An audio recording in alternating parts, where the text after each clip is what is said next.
Hello, everybody, and welcome. This is February 15th, 2022. I am so happy and pleased to be bringing you Lessons for Full Spectrum Humans. Today is a level 1 presentation, even though I always invite and encourage everyone of all levels and I want to say not ability levels, but familiarity with the content of what I present to participate and listen, because level 1 and level 2 feed into one another and are definitely interconnected. I'm just making sure I have all of my sculptures here because we're going to have a lot of sculptures going on in today's presentation. And level 1 and level 2, I seem to be alternating week by week because, again, I have so much in what I want to share today. I know I'm going to do 2 hours, and I keep on making everybody go into OT overtime because I have so much to share. So if I did level 1 and level 2 each week, I think it would probably be 4 hours. And I think that that is a lot for the human awareness to focus on. So we are doing, last week I did level 2. This week I'm focusing on level 1, lesson 6. And I have my notes over here. So yes, I will be looking off to the side. The first thing I want to say is for students of this class that are formally enrolled and that are on Patreon, I sent out a supplementary lesson because I recorded this in 2013 or 2014. A student of the class asked me about something that was a question or a comment that I recorded a supplementary aspect response to called How to Die Well. And I don't know if I have that as part of the recorded lessons that are the quote unquote homeworks on Teachable.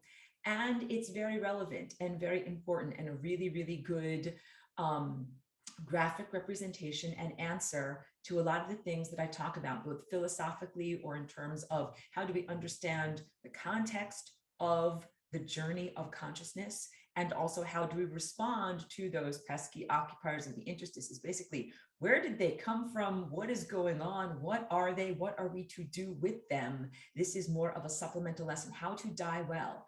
And because it's so, I think, relevant to our ongoing journeys, I included that in Patreon and in the email, that is the group email, inviting everyone for this link here today. So if you're a student and you receive my emails, check it out. I also included a synopsis of my notes, which is what I've got my notes over here for in order to be able to share it with you.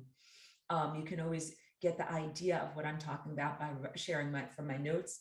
And I'm calling it lesson 6.2. And I will also be sharing the rest of my notes that I have here in a separate email that's the archive for this class, and also in Patreon, possibly on Facebook, because people seem to really respond very well at being able to both read, learn by reading, and then also learn by hearing, because I think that we do both of those things in our traditional training in school. So beginning with the sense of this answer to a student question, how to die well. And I'm going to go and use a lot of whiteboard stuff to be able to share with you today. And let me change this to a view of me. There we go. Let's draw a picture of the membrane of death, like a super close-up, because, you know, usually I draw this as part of the time vortex. But let's just draw it as like, that's this membrane, and we understand. Oh, good, Eleanor. So that as you're saying, she rewatched it, so that's saying that she is familiar with it. That's good to know. This membrane is a bidirectional membrane. It means it has energy that flows in this direction of the arrow and also in this direction of the arrow. You could think of it like a two-way street or a multi-lane highway. And let's say that this purple dot represents the foundation of your consciousness, who you are as just a pure, unclothed consciousness. Pardon me. Even before you are clothed with energy, clothed with emotional energy, intellectual energy. Good, we've got more people coming in to class.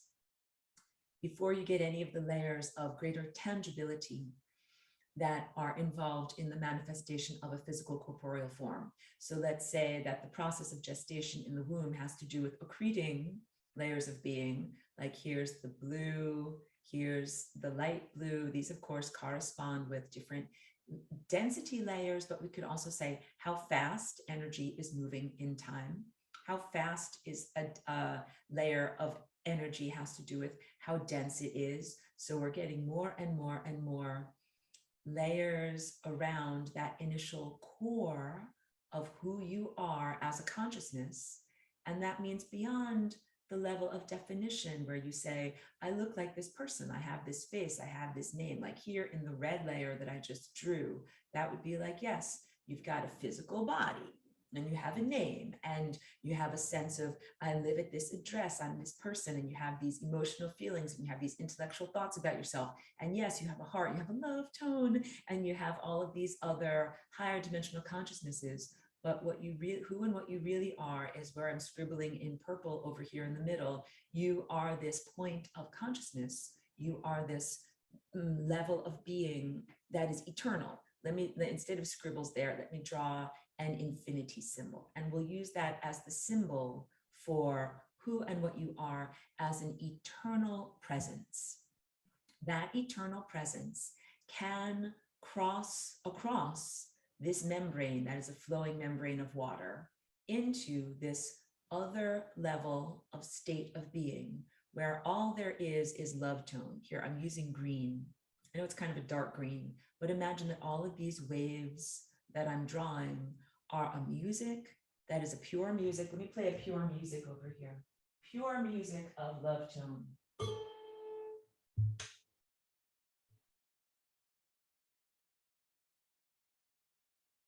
That's all that exists there. Love tone, and of course higher. It's a frequency food or a nourishment or a sustenance that comes just from that level of being and higher.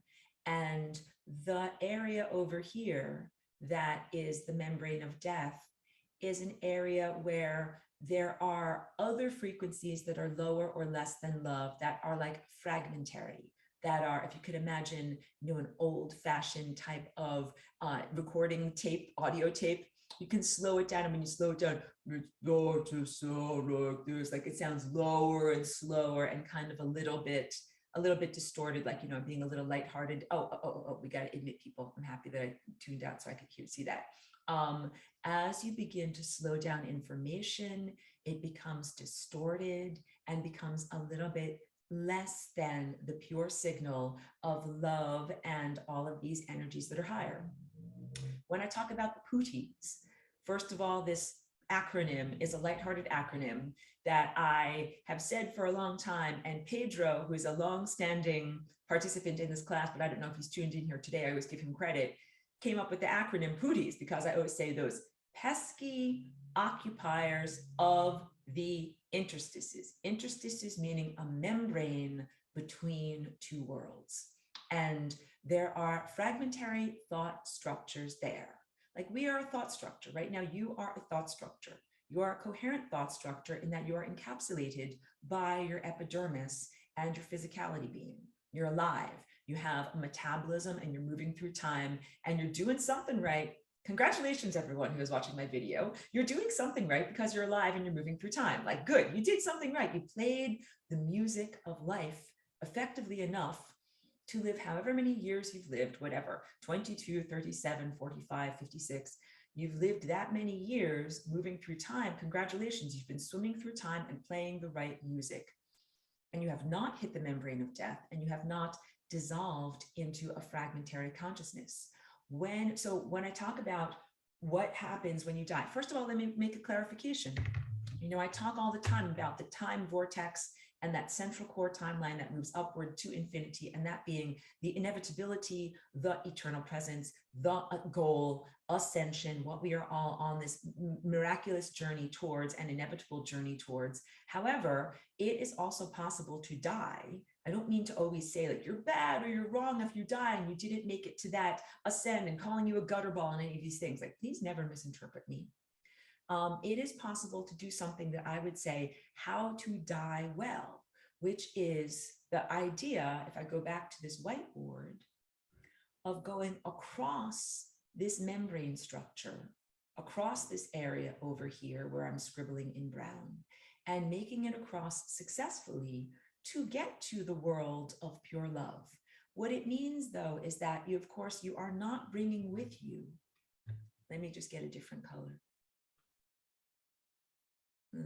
I'm trying to find, they don't have like a neutral color, but I'll just scribble in black. Where I'm scribbling in black, you don't bring with you any of this stuff. This is the temporary stuff. Temporary means submerged in time. Where you are on this level of being is in time. Where you are over here is beyond time. This membrane over here is a barrier between time. That's part of the teaching of lesson 6 that I will get into in my little tiny thumbnail face. You can see me over here. This is the chakra shape that I'm highlighting. It's a dark sculpture. This is the chakra shape. You can see it in that figure behind me. The membranes of this chakra shape are membranes of time. We're talking about time, timelines, possibilities, and probabilities. I talk about this membrane of death, and we tend to personify it as death. And oh, dun, dun, dun, death, and pooties live there, and demonic thought structures live there. It's none of those things. That's all anthropomorphic, human-shaped perception and projection. In a neutrality sense, it is simply an energy boundary between different levels or layers of being. And of course, we have come across that membrane into this level of being, developed a body and an ego structure, and then death, the journey is going across again. And what happens when you go across is, let me get back to the purple color here, your purple self, that is your eternal self, the very core of who you are as a being, goes across this membrane. You travel across and return to the sea of love and oceanic consciousness from which you were emanated. But what you do not do is identify with and carry with you all of this other stuff. That's your physical body, your ego presences, and all of these other definitions of self. And the concept of any energy that gets stuck on the membrane of death has to do with identification. So if I go back to me and I say, right now, today, I'm wearing this shirt, but if I say, like, and I'm wearing this shirt, but what if I say this shirt is the definition of me? It's me and it's everything that I am. And when I go somewhere else, I'm going to take this shirt with me and I'm never letting go of it. I'm going to hold on to it. I'm going to cling to it. It's me. I've defined myself as I am this person wearing this shirt. But you know that that's not truthful. You know, this shirt comes on me, it comes off of me. I can have many shirts in my closet. I can be defined by many different coverings or clothings. Identification and holding on is what makes a consciousness stay stuck on that level of the membrane between worlds. And it's not, you're not a bad person either. Like, we talk about these pooties and even can use charged language by calling them something like demons, because they end up having a negative effect on us, the living, as that identification self is stuck there and unresolved. It's like, wait, I need to get sustained. I can't eat love. So I'm going to get sadness or grief or anxiety or fear or something from you. And that's why we're like, Alex, stop eating me, your piranhas, stop eating me. And I'm exaggerating in a lighthearted sense of all of these things. I try to be lighthearted in the way that I share this, because you know something, I have at times felt very embattled. I have at times felt very nibbled away at, to the point of piranhas can eat you down to the bone. It's not a fun feeling at all. It's a very adversarial feeling, and it can make you feel like, like, get away from me, all of you things, like all of you crap, get away from me. Calling them pooties kind of helps to, you know, like in Harry Potter, ridiculous, like turn it into something that's exaggerated and ridiculous and not as intimidating as what you can look at them as in your life. It demagnifies it, brings it down to a smaller, more manageable context states that we can then understand it. The unity consciousness love perspective, this love tone, when we look at it, we say that's an aspect of self, of the higher level of God consciousness that has not yet been resolved. It's floating around there. It doesn't even necessarily know that it has died yet. It needs to get that message like, hey, you're dead. You are dead. You are not supposed to be around anymore.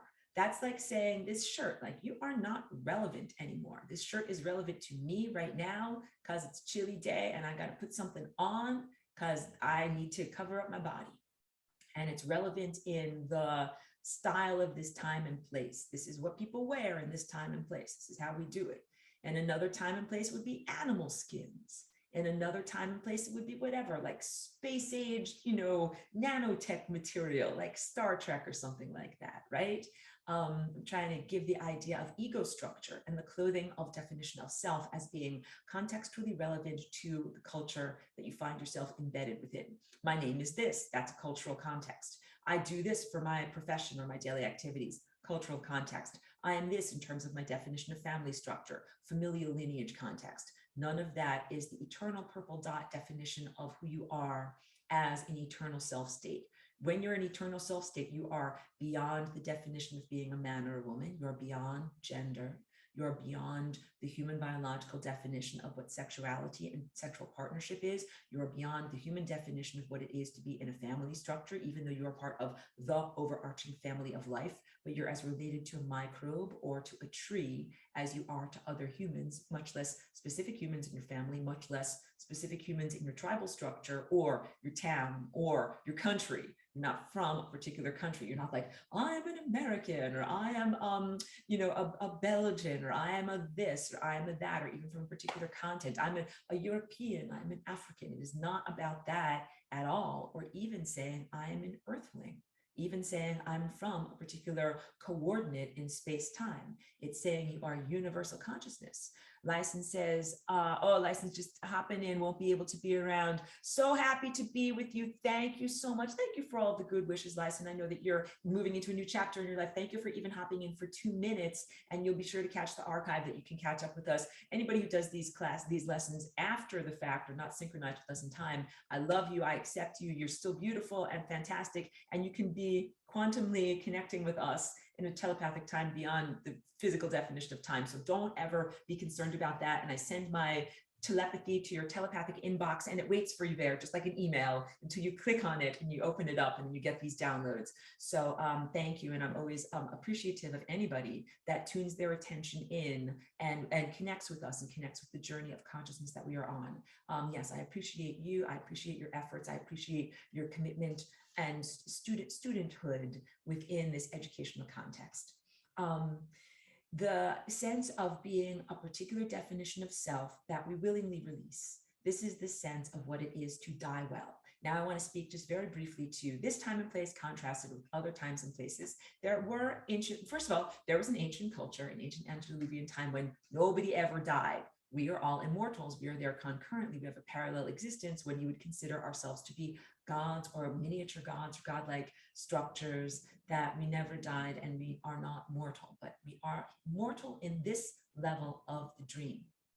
And there have been times and places within this level of mortality when death is relevant and that journey across the membrane is relevant to us, when we were trained differently, when the reality of being here now in a time when we eat physical food and have the concerns of finding a physical shirt to wear or a physical house to live in, these were seen to be secondary or deprioritized concerns. You know me, and I have to drink my water. And this is not wine, this is electrolyte water. And I always say that, so you don't think that I'm drinking wine during class.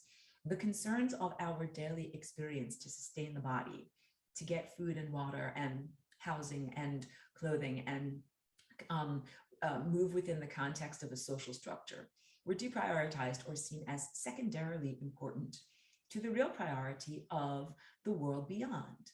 To a positive or negative sense, like you can say, it might not be positive to just completely diminish the importance of being here now, but it's an anti-materialistic approach. The sense of prioritizing the spirit, the intangible, the journey of pure consciousness, and of course the feeling state inside, that is our eternal self and that is our eternal journey. And to contrast that and the efforts of people from that time and place to cultivate themselves or cultivate oneself during life in order to be prepared for the journey beyond, when you no longer have your physical body, when you no longer wear this shirt that is called my ego structure. I bring up those times and places not to say like you're bad and wrong for being here now. No, because we've all been in those times and places and we lived those experiences and we are concurrently living them. And we're living this experience now where there is very little training or importance focused on anything beyond the material world that we are finding ourselves within. So science has this objective materialist viewpoint that says, we're looking at the world of the 5 senses. Can I see it, touch it, measure it, feel it with my fingertips? If I cannot, there's very little value or relevance to it. Like science is still not really recognizing what is called the paranormal, the sense of otherworldly presences, ghostly presences, the spirit world. All of that is seen as woo. Is it real? Is it woo? All of that. There are other times and places where we've all lived where it's like, that is the most important stuff. Think about like ancestors who have passed on, being connected to the spirit world, being able to know and see a dreamlike world. And that can be as much of a way of navigating the world as it is to navigate the world by things that we can see and measure with our five senses. It's like extrasensory perception as being validated more greatly than the physical five sensory perception. And I bring all this up, again, not to say you're bad or wrong, but to say that in those times and places, people got a lot more training, a lot more of an expectation of what is going on in terms of the journey of your consciousness and what do you do when you die. And around here, where we are right now, death is often considered a taboo, something that you don't think about, talk about, or acknowledge, other than as a huge state of fear, like, I hope I don't die. I hope the things and people that I love don't die. I hope that something bad doesn't happen. I don't get hit by a Mack truck and die. In other times and places, death was acknowledged as a part of life and as the culmination of life. Again, I'm trying to teach about an alternative, a flying rainbow lasagna alternative that allows us to transcend the definition of death and have a different journey of consciousness. But all of this in order to say that there were mystery schools that kept alive certain traditions and that taught people as initiates. And so let's say one of them goes back to ancient Egypt. Now in this time and place, it's translated as the Egyptian Book of the Dead, a scroll of hieroglyphics that was either placed around the burial chamber or buried with a preserved corpse in order to help remind them of the things they learned and were trained for during their corporeal existence, to help them in the afterlife world of, go back to my whiteboard here, crossing the duat. And the duat would be considered this zone where I'm scribbling right now, the membrane of death. You could also consider that to be, quote unquote, the astral realm, even though I hesitate to use these words because they are often misinterpreted in our cultural context structure. But this is what we're talking about, membrane between worlds. That can also be known as the bardo from, this is the Tibetan Book of the Dead. So first I want to make the point, the Egyptian Book of the Dead is a bit mistranslated. It actually is called the Book of Coming Forth into Day. Get it? You get across that membrane and you come forth into the light of day, into the world of pure love. And the way that the ancient Egyptians described this contextual experience was as you create your ship or your raft, which was known as a bark, B-A-R-Q-U-E, your floating raft of consciousness, which is made of your belief structure. While you are here in life, having a mind, thinking your thoughts and creating your belief structure, and then upon the death of your physical body, get on board your raft and you start to sail across the duat. This is all analogous to the Nile, which was the centerpiece of ancient Egypt, and the waters there being a place that you had to traverse to get to other lands. And when you have a well-constructed raft, it's cohesive, it sticks together, and you're able to make it to the other side. And of course, you might face alligators, other impediments along the way. So there were many things in ancient Egypt about how do you face these alligators and how do you get past all of these hindrances or impediments. And if you do everything right, you get to the other side. And then what happens is you get on board the sun bark, the raft of consciousness of Ra, the sun god. I'm not telling anyone to believe or worship these things. I'm describing something from ancient culture that is a beautiful, poetic allegory. Because if you look at the disk of the sun as it moves across the sky, it's like sailing across the sky, it's sailing across the heavens. And the idea was that you made it to the other side, you got on board that ship of consciousness, and you joined up with this coherent light body that moves across the sky. There are a lot of similarities to what I teach. That's why I bring it up. and the sense of, like basically you cultivate your own coherent light body while you're in the body. When you no longer have a physical body, your coherent light body sticks together in spite of the oceanic currents of consciousness that batter you hither, thither, and yon as you try to move through this world that is like a membrane world. And then you get past those disturbed currents, those perturbations, to a beautiful, loving ocean that has these beautiful regular love tone waves, and you're a part of a larger coherent light body that is known as the sun, the stars, and the stellar network. That's where I come from as Aurora. That's my home. And that you are part of a multiplicity, multicellular, multifaceted consciousness of many others who have also made this journey. And it's not the end of your journey. It's the beginning of a larger journey across the sky, across the sun, stars, neurological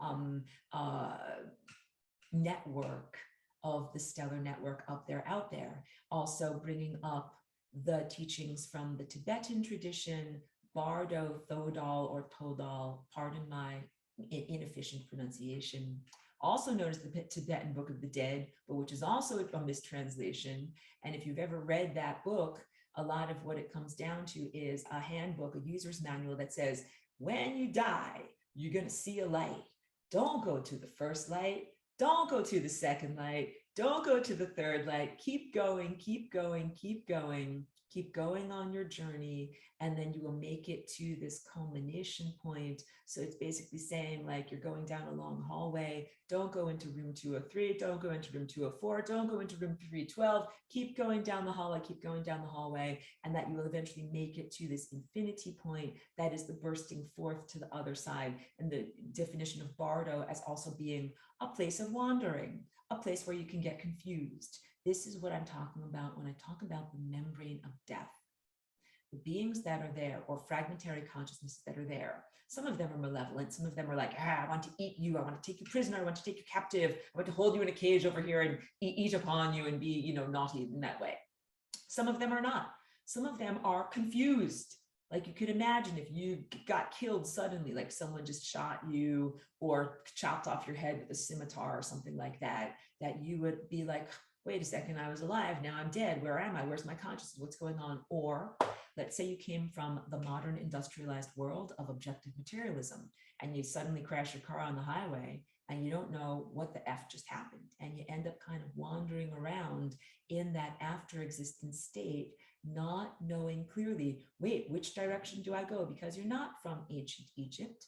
And you're not from ancient Tibet, you're from whatever, the United States or Europe or someplace that didn't have a clear training regimen for you. We learned how to go to work and earn money and pay our taxes and drive a car on the highway. We didn't necessarily learn how to cross the Duat or go across the Bardo or what we were supposed to be doing during our lives. Like, we learned how to make money, and we learned how to prioritize that and the needs of our physical body, not necessarily prioritizing our spiritual journey upon exiting physicality. Many people from this culture get kind of lost there. And there are a lot of good TV shows that or movies that I've also enjoyed that are about consciousnesses that are dead, exploring the true nature of reality, being like, wait a minute, like something is going on here. We've got Donnie Darko. We've got the TV show Dead Like Me. And Dead Like Me is a good example because the main character protagonist is a young woman who is killed suddenly. Her consciousness doesn't transcend and make it all the way to another side, where basically you get born again, you get another level of existence. That's what's at the end of the giant hallway of the Bardo Todal. That she then becomes a psychopomp, which is also about Donnie Darko too, the definition of guide for others. You're in the afterlife, you're a guide for others. You kind of are like, a ghostly presence, knowing you're a ghostly presence, talking to the other ghostly presences that don't know that they're ghostly presences and be like, hey, psst, you're a ghostly presence. You're dead. You don't have to keep on doing the same things that you've done before and walking in the same pathways as before. You can be free, and what you need to do is transcend and move on in your life. That's the story of Russian Doll. I don't know, no spoiler alert, it's really worth watching. It's a really good miniseries that's on Netflix, or even the show The Magicians. I'm bringing up all these pop cultural references because you don't have the book of coming forth in today, but what you do have are modern TV shows. In The Magicians, it's a worthy show that I enjoy a lot, but does have some psychic violence and blood in it. There's a character who is a astral traveler in life. He dies, and then in his after existence, he works for a group of an organization of beings that help to organize the afterlife and the underworld. And when another character dies, he sits him down with a cup of hot cocoa and he's like, so you're dead. This is what's going on. You got to know and understand this. Drink your cocoa. And then I'm going to explain to you what happens next. That is the role of the guide, and it is a sacred role. And then from doing that and from transcending that, then you get to make it to the other side, which is then, of course, rebirth into another existence. Not necessarily this type of karmic washing machine of endless hamster wheel running, but a leveling up or a fractal transcendence, going beyond the levels of what you've been in before, not just running in the same cycles, but another chance in a higher level. You do level up, you go beyond those things. That's the idea of all these ancient teachings and modern fictional representations of what it is to die well. That you let go of the definition of self, of the clothes that you wore in your daily existence, the purple violet core, eternal presence of who and what you are as consciousness on a journey moves across that membrane. And that membrane, now that I'm out of my thumbnail, is here. You can see I have this sculpture. I always draw the time field. You know that this is what I teach in this class, like this area right over here. I draw it as a flat two-dimensional object, lollipop sticking up, but you know that it's a spiral with your consciousness spiraling upward, and that what you want to do is go up the central core timeline back to infinity, and that is the ascension process. But I talk about if you go to the side and that's not successful, you're not a bad person. If you play a wrong note on the piano, it's not like, oh no, now you belong in, I'm exaggerating, now you belong in hell, stuck on the membrane of death with piranhas and pooties feeding off of you. No. What a lot of those consciousnesses are fragments or pain signals of the larger totality structure. From the unity consciousness viewpoint, from the standpoint of eternal love, what you see is those are confused aspects of self, and they don't know what the F happened to them, and they don't know where the F they're going, and they need help, someone to take them by the hand to be like, you are dead, and you need to dissolve, and you need to let go of your clothes, the definition of self, and you need to go in a new direction. So I've used this example many times in my teaching classes. I have a friend, we'll send out positive vibes to him. I haven't connected with him in a long time. He lived in historic Kingston, New York, in one of these buildings that was actually built in the 1600s, when that was the seat of power in New York, not New York City. And he had an old apartment that was really went back to the 1600s, but of course had been modernized and changed, but the bricks were still the same old thing. And he told me that he had seen a ghost presence in his apartment. I'm like, ooh, tell me more. What was it like? He said it was a woman that looked like she was from the Revolutionary War, which would be like around the 1700s, that she was dressed in an apron and a bonnet, and she was doing nothing more than simply picking up a casserole dish from what looked like a table in the middle of the room and turning and walking to the side of the room and putting it down on what would have been like another table or a sideboard over there. That's it. Nothing more exciting or dangerous than that. And to me, that's a perfect example of what a fragmentary consciousness is that might be stuck in time, a residue. Here, let me just drink a little bit. Not an evil monster, not something to be like, I fight against you, I hack you with my sword, I'm going to destroy you, or he shoot you with a bow and arrow or shoot you with a laser, nothing like that. Nothing that, hi Angel, thank you for tuning in, so good to see you, dear. Nothing that seems like it needs to be attacked or assaulted, and also something that doesn't seem to be assaulting us. Just a simple fragmentary echo. Let me drink more. A remainder of a life that once was. And of course, that life did not successfully transcend, because if you transcend, you get all the way up to the infinity point, and you're like, these clothes don't matter anymore. Like I'm taking it all off. That was in my, just to share personally, that was part of my dream last night. I was like, oh, I'm going up the stairs and I was taking off my clothes. And I was like, yeah, like I'm doing, not to be whatever inappropriate in public, but I was like, I didn't have any shame or inhibition or whatever, because I'm like, yeah, like I'm going upstairs. Of course I can take off my clothes. That's what I'm trying to tell you guys, that when you transcend these levels of higher consciousness beyond the membrane of death through ascension or through physicality death, because I want you to love and accept anyone in your life that has died. Doesn't mean that they're bad or they failed, or if you die, don't stand there on the membrane of death being like, oh no, like Aurora told me I'm a failure and now I'm a pootie and all these things. No, no, no. It is possible to die well. And what that means is no longer identifying with your clothes, your temporary ego structure as yourself, even if you are attached here now. Hello, Lucy. So good to see you, my dear. Thank you for tuning in.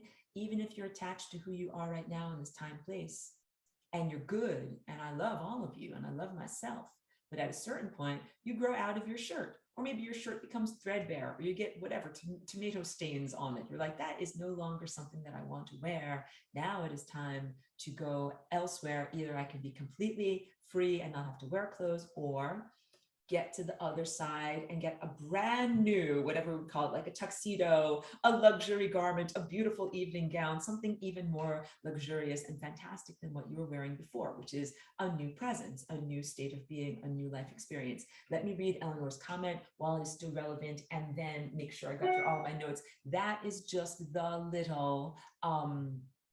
little 42 minutes for describing the adjunct teaching of how to die well, but you'll see how this relates to everything that I'm talking about in terms of lesson 6 of level 1, which is actually combining the inner and the outer and the embodiment of Flying Rainbow Lasagna as transformative contextual time presence. Duh, that was the teaser. Let me read Eleanor's comment. Eleanor, thank you for being here. Thank you for your presence as a student. Appreciate you very much.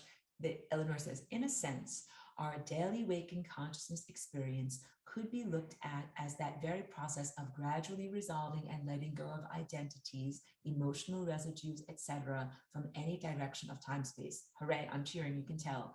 And thereby also resolving, releasing residues stuck on the membrane of death through the filtering, transforming system of our embodiment. I'm cheering. I'm agreeing with you. I'm embracing you. Thank you for your articulation. Thank you for your excellent concept that you are sharing. I absolutely agree, because I'm very big on the sense of we're living many concurrent parallel lives. Each one of these vortexes or time vortexes, you can see I have 4 in one chakra shape. We have many of them in our body presence. These are many interconnected higher dimensional states of life that are all self. So like I'm here, I'm this person. I'm also a Neanderthal sitting around a campfire talking with many other of my brethren and my brothers and sisters of the tribe. And we're talking about what is the true nature of reality. And we're looking up at the stars and thinking about where does light come from and how does fire exist and where do we come from and what are we moving through.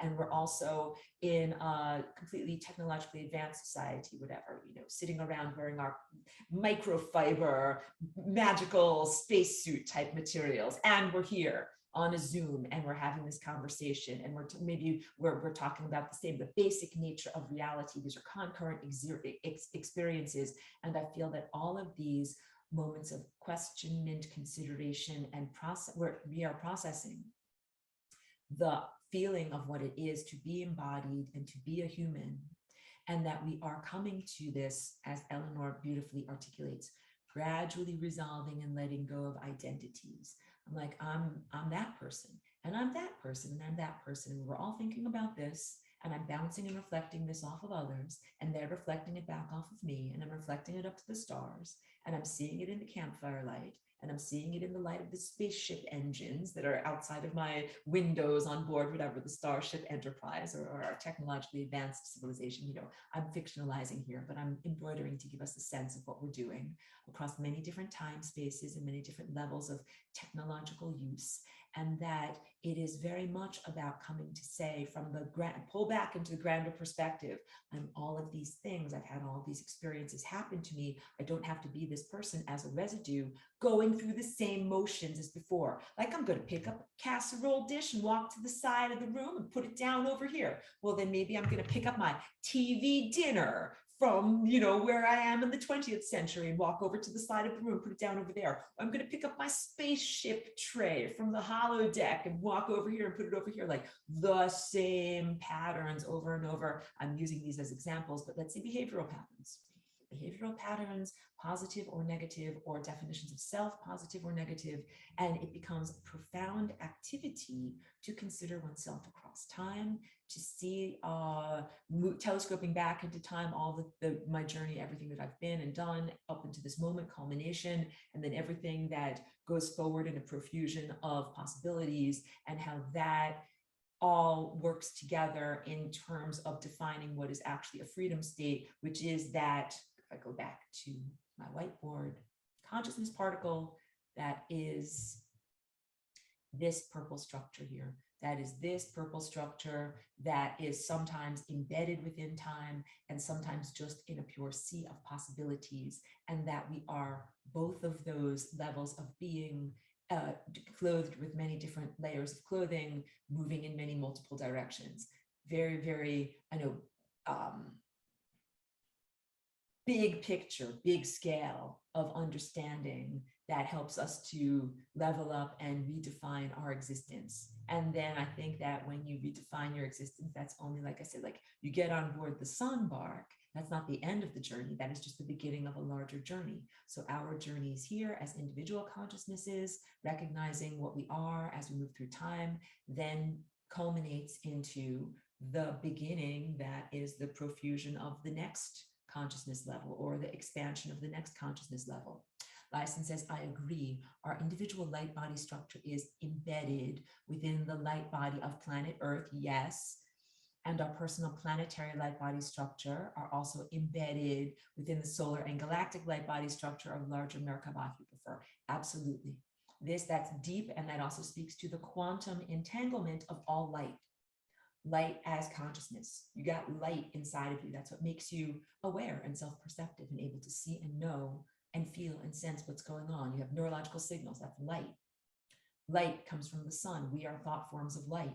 Light is in my food and water that I eat. Light is part of the planetary structure. The plants and animals around us here, the Earth's core and warmth, and ability to be alive on a mineral-based level. Light is consciousness and awareness, and when it all comes down to it, it's all the same particle of light on its journey, flying around, bouncing around, and being fractally reflected, refracted, and repeated back to itself.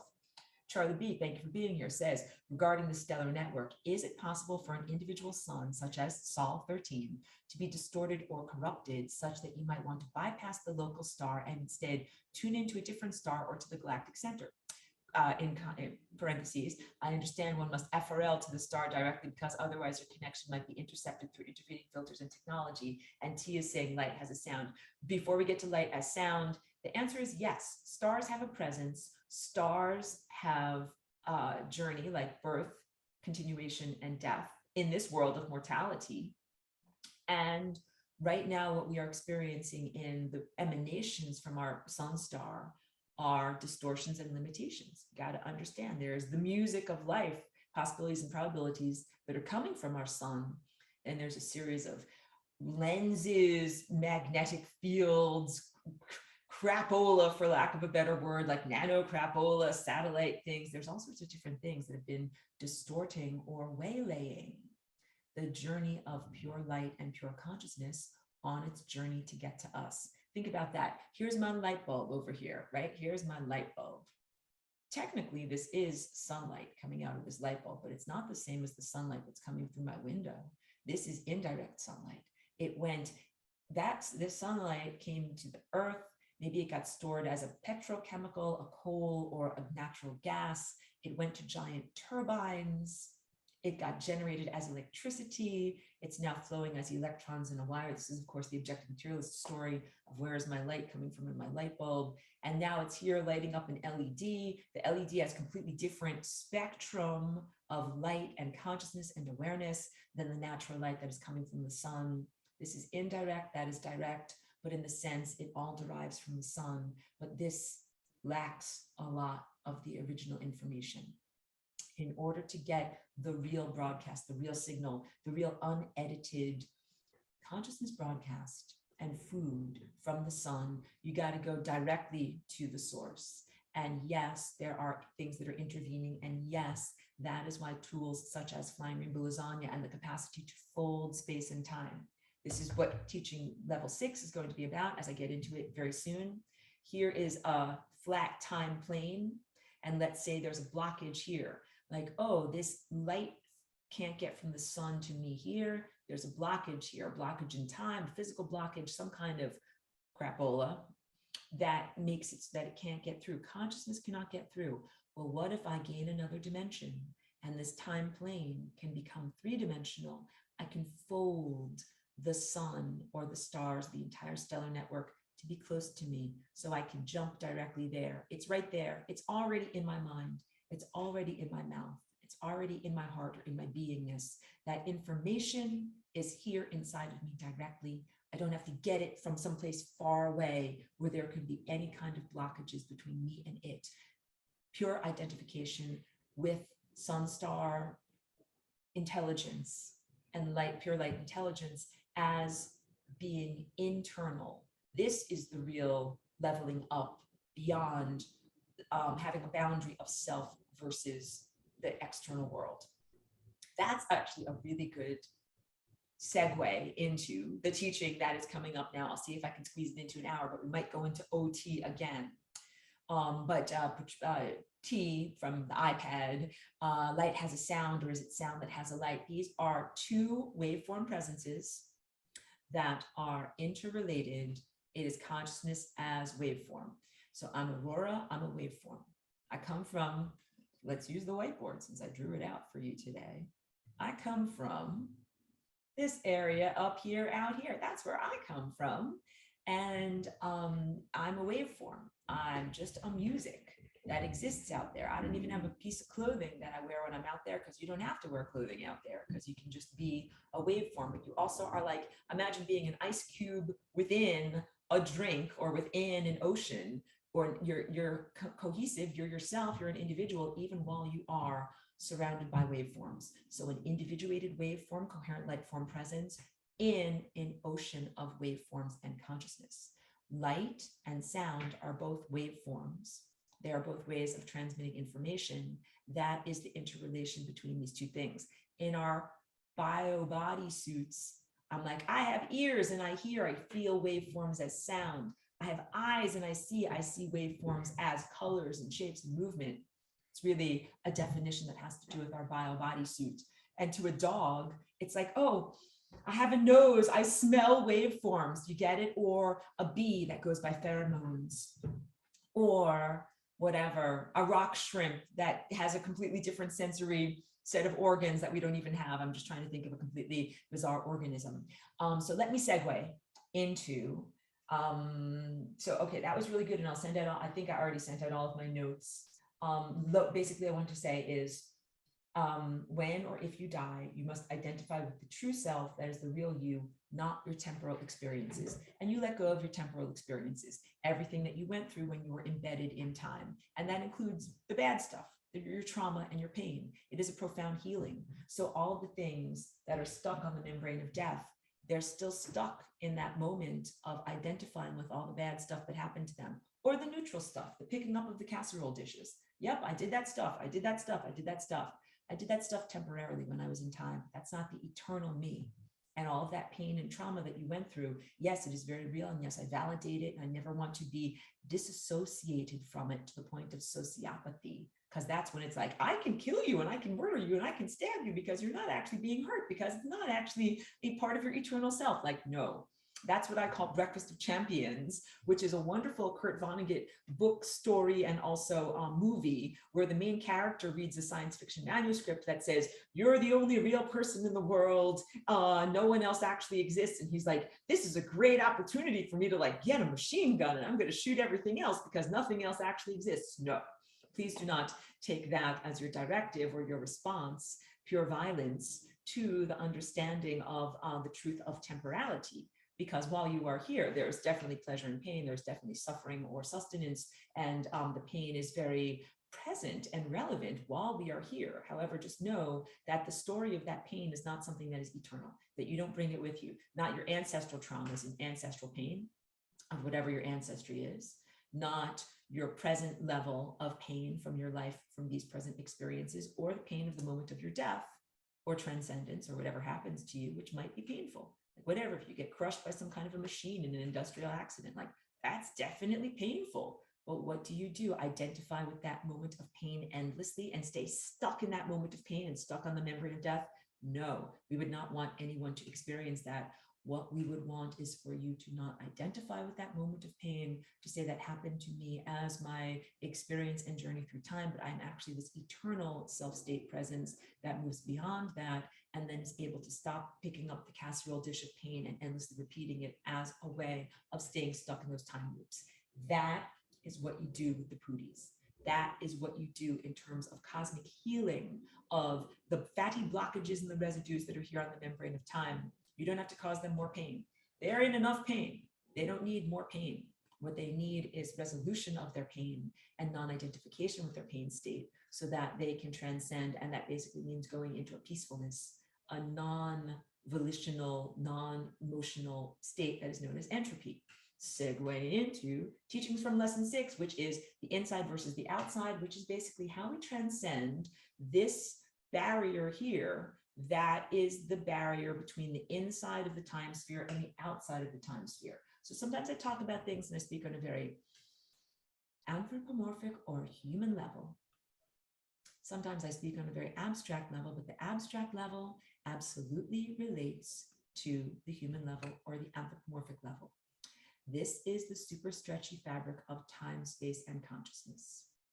You can see that there's the inside where I am scribbling with my marker, and there's what we would define as the outside where I'm scribbling with my marker. This is analogous, this shape here is analogous to the invention of the cell membrane. Hold on a second. I'm scrolling to my notes for today because all of that was my How to Die Well notes. In the world of science and the idea of evolutionary biology, before the cell membrane was invented, there was just, here I am scribbling and making a pile of goo. The goo is made out of chemicals, nutrients, biochemical signalers, neurotransmitters, and the stuff of life. It's mycoplasma or just generalized living stuff without a cell membrane. And that there was an enormous leap that happened in terms of development. At a certain point, the invention of a cell membrane, a boundary. When that boundary was created, we then were able to create one-celled organisms, unicellular organisms, and now I'll choose two different colors and say the stuff that is inside of the membrane now has a different metabolic rate than the stuff that is outside of the membrane. So out here, the green stuff still contains chemicals, nutrients, chemical reactions, activity, metabolism, stuff is going on, but it's going on at a different rate than the stuff that is going on in here. And this is the basic definition of what science defines as life. The unicellular organism. This stuff that is in here has metabolism, it has a particular rate, it has homeostasis, it maintains a balance of its metabolism, and it is different and separate from its environment. It's a necessary stage of development, but it's not the end stage of development, because the next level of development is multicellular organism. Here I am drawing another cell, another cell, another cell. When all of these cells recognize each other, act together, are part of a larger holistic being that is like what you and I are. We are multicellular organisms. And within our body, we have the areas of green, that is the extracellular goo or fluids. And then we have the area of red, that is your intracellular goo or cytoplasm. That's more of a jelly-like substance. It has a lot of water as a large part of it, but it also has a lot of other nutrients, other stuff. Then you have, I'm using yellow as a color for the cell membrane because our cell membranes in our bodies are fatty. They are made of fatty lipids. So you have water and then you have fats, and the two don't mix together. Do you understand? Just like in salad dressing, you have oil and vinegar and the two don't mix. So this creates boundaries, creates different levels of being in the multicellular organism, the definition of who and what you are.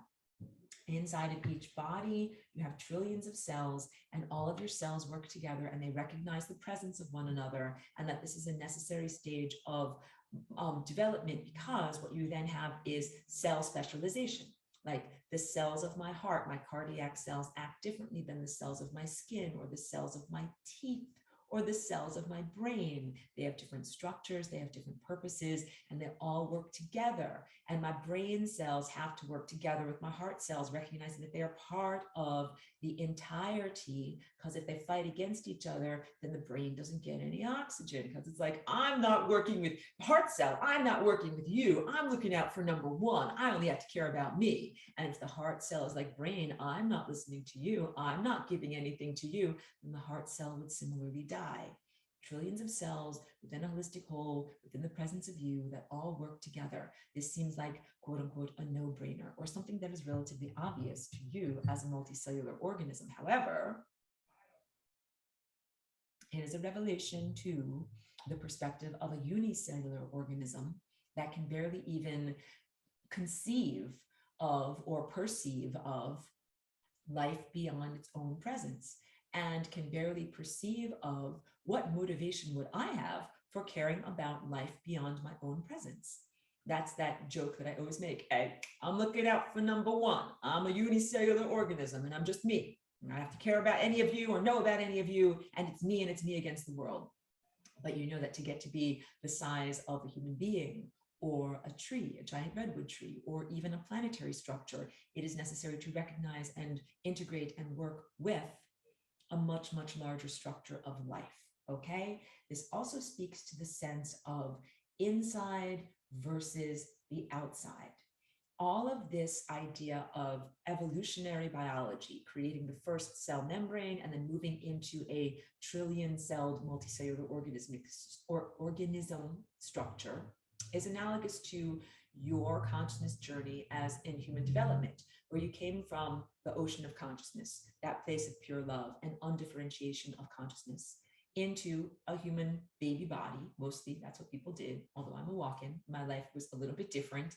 You came into a sense of individuation as the yellow chakra developed and as the violet chakra diminished, that this was your definition of self. I'm the everythingness. I'm here, I'm the everythingness, and I'm here in a baby's body. And then after a little while, you start to learn to focus less on the everythingness and more on the sense of your physical senses, where you've got like, hey, this is my skin, this is my epidermis, this is the physical definition of what me is. Everything outside of my skin is not me.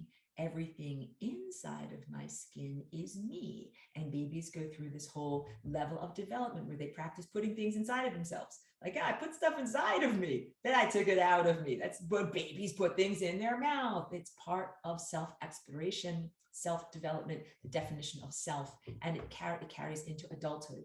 All of this stuff is based in our bodysuit, biological container, and the limitations of the physical envelope structure that we are working with here in terms of having a biology. It's sacred, it's divine. I'm not criticizing any of it, but it's only one level of our development. Developing personal boundaries and a sense of me versus not me is also all about developing an ego structure, because you begin with the oceanic identification with everything.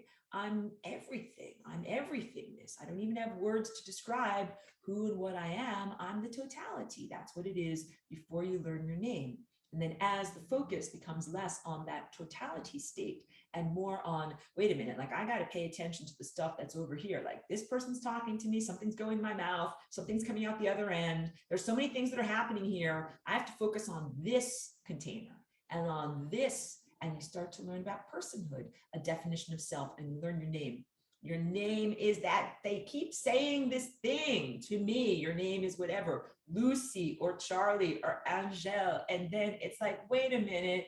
I hear that they're talking about me, or maybe they just say the word baby. The baby is me. And then you start to learn me. That's like you start to get a shirt. You start to define yourself by your ego. It's good. You need to have a shirt to walk around in the world because your ego is your interface that you use to be able to plug into the world. If you don't have an ego and language structure, that's yellow stuff over here. You have ideas and thought forms inside of you and experience levels that are unshareable. There are many beautiful people that are in our world that we would define as developmentally disabled that do not develop the yellow level as many of us do. They are nonverbal or pre-verbal. They never get to the levels of human development of being able to speak and share and develop an ego structure and say, hi, my name is this, I'm thinking this thought inside of me, I have to share it with you.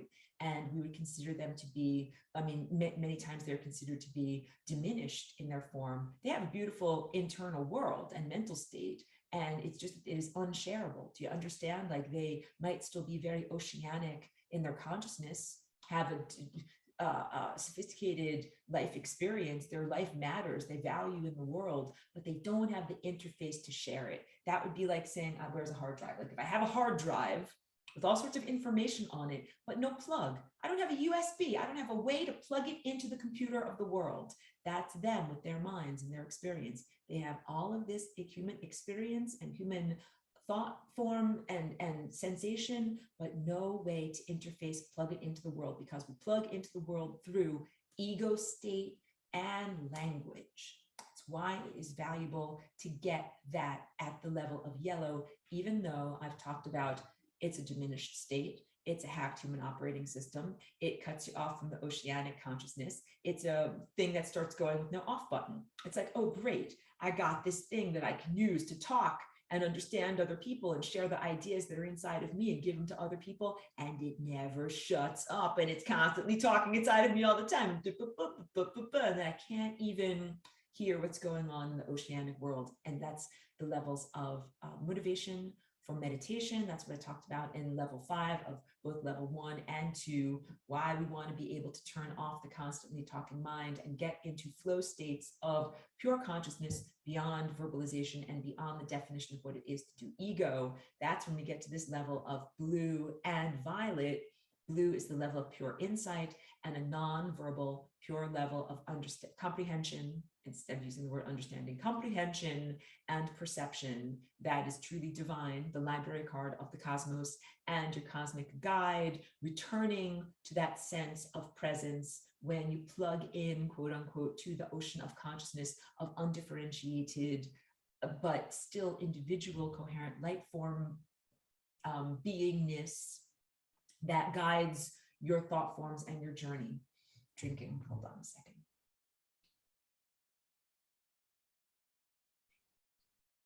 Mind is a valuable tool, but it has its repercussions. The self as a necessary interface, but it can be a limit also. And the need for meditation or going beyond the yellow chakra, connecting through the crown to the higher source. I did all of those notes. Let's get back to the stretchy fabric of the cosmos and the inside versus the outside, because I'm talking to you on the anthropomorphic level. Hey, you're a being, you have a body, you learned what it was like to be named I'm this or I'm that, or I'm an individuated human. You're also moving through time. First, let's start with how you build the structure of the chakras in time, pure abstraction. You start off with, let me get a different color that you can see better. Sorry to fake you out there. You start off with a flat hula hoop. That would be considered the second dimension. Something that is flat, that's supposed to be a D. Second dimension is flat.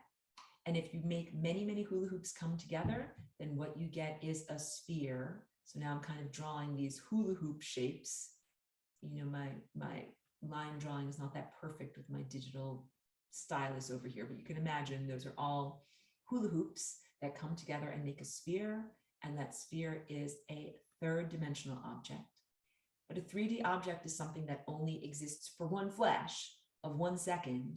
In order for it to be a higher dimensional object moving through time, we have to have many of it. And so what we do is we take that sphere and we move it like through many slices of the film strip of time around in a circle like this. And that creates the toroidal structure. And here I'm going to draw it kind of like a donut shape. Like that's the outer cakey part of the donut. And here's like the hole where there's nothingness in there. That's a cross section. Here's the cake of the donut, the inside of the donut hole where there's nothingness. And this is the area where you can see that sphere was traveling and it went around in a circle and it created this type of tunnel structure. And so where I'm highlighting now, let's use another color. Where I'm highlighting now in red, that is a membrane, and that membrane is the membrane of death. It is a boundary between the outside where I'm scribbling with my pen right now and the inside where I'm scribbling with my pen right now. It is a membrane and a boundary that is made out of nothing more than time that is moving at different rates within itself. This boundary here is the moment now.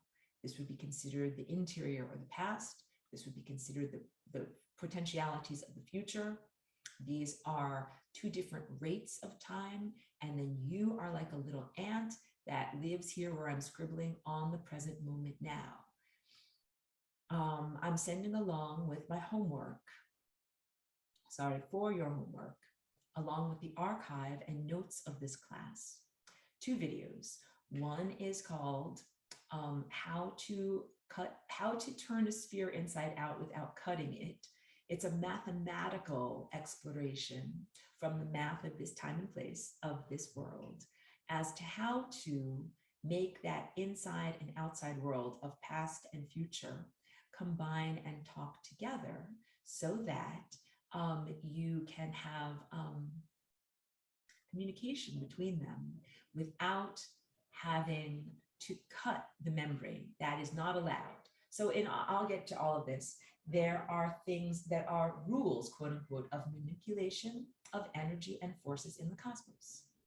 These are down to cosmic law and other things like that. You cannot just cut the fabric of time. There are limitations in terms of creating wormholes, portals, and communications between dimensions.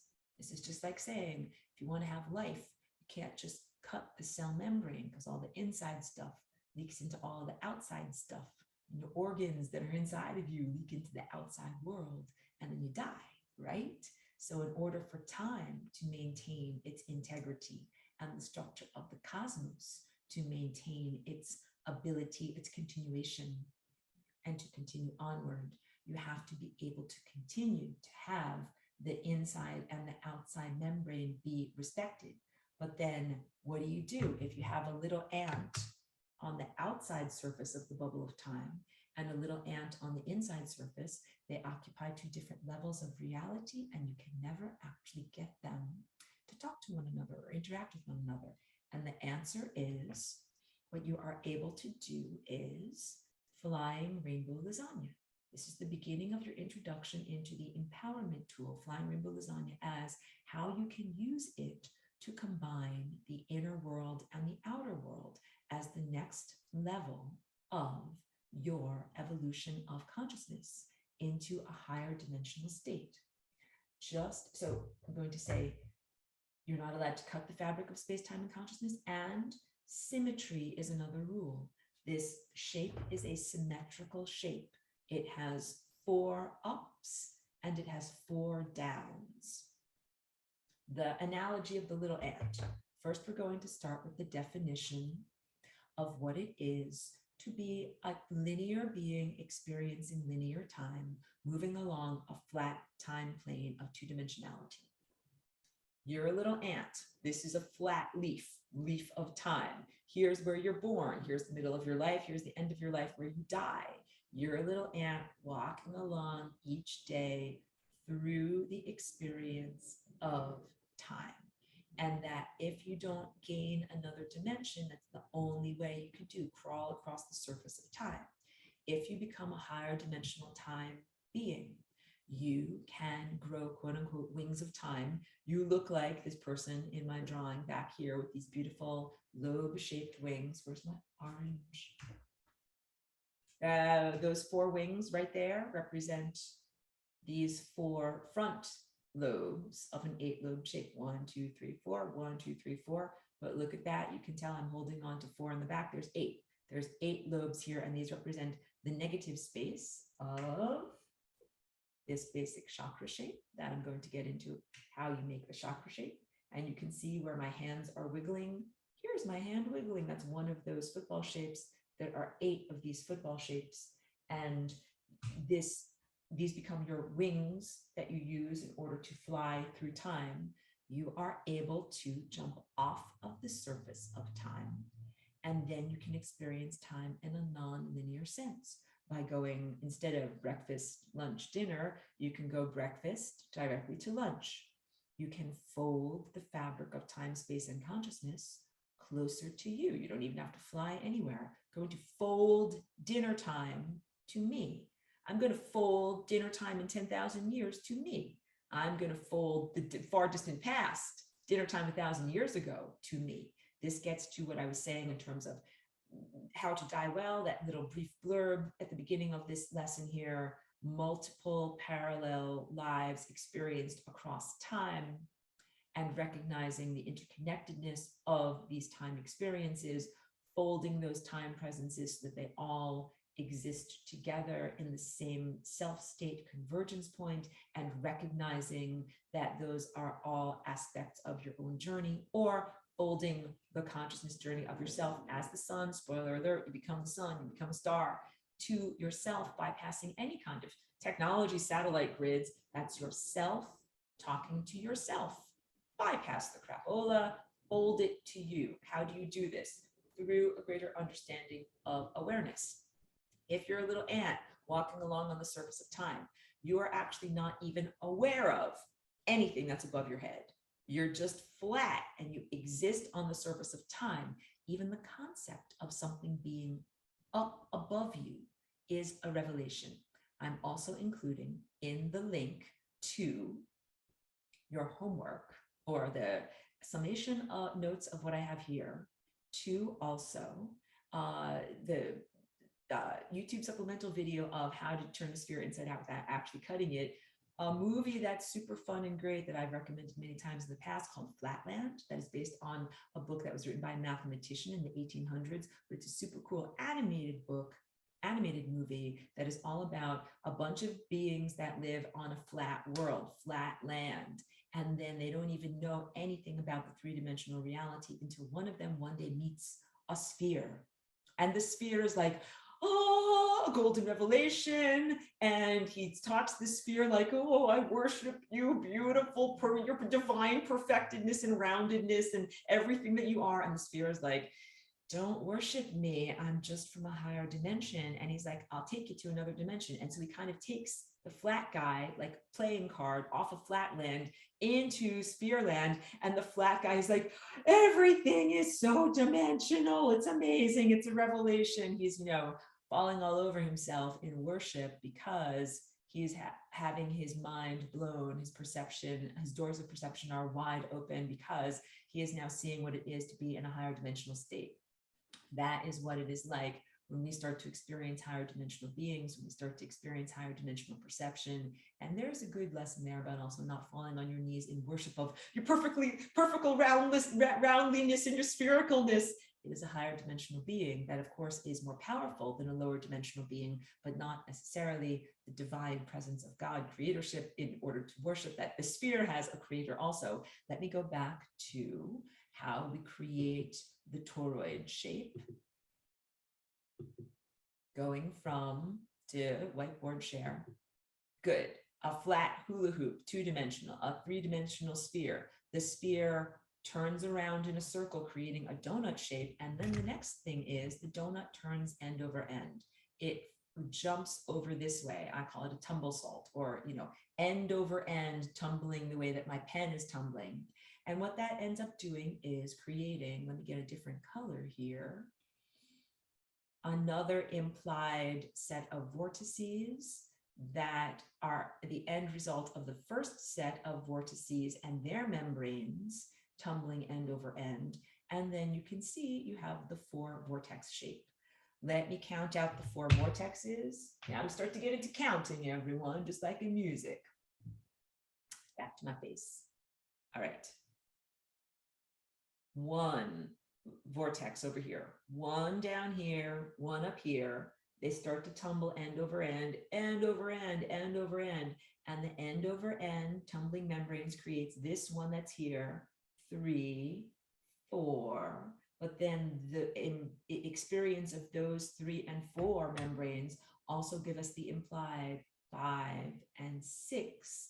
You can see this even a little bit more easily on my old greenware, means unfired clay, because these are solid membranes. 1, 2, 3, 4. But then there's this one implied here, 5, 6 implied here. And you can see the shadowy areas. 1, 2, 3, 4. Those are 4 of the football shapes. But then there's 4 more on the backside, 5, 6, 7, 8. Now let's talk about lasagna. 1, 2, 3, 4, 5, 6, 7, 8. So there's important bridges between 6s and hexagons and 8s. That is the bridge between your cellular structure as a physicality being when you are built according to what is known as the flower or the seed of life, which we now understand as being a 3rd dimensional object, not a flat line drawing. 3rd dimensional object being, let me show you the radial spokes, radial spokes, radial spokes. Radial spokes is like a daisy, 1, 2, 3, 4, 5, 6, but then you have 1 that points out towards the camera, and your cat is so cute, and 1 that points back towards me, and that's 7 and 8. So when you look at a flat line drawing of the flower of life, you are looking at a flatlander's view, a slice of reality. You have to add with your perception the lobe that is sticking up out of the flat plane and the lobe that is sticking down out through the flat plane. Just the concept that those things exist is revelatory. There's something beyond flatland. That's sphere land. That's the 3rd dimension. There is something beyond this shape of chakra that is called flying rainbow lasagna.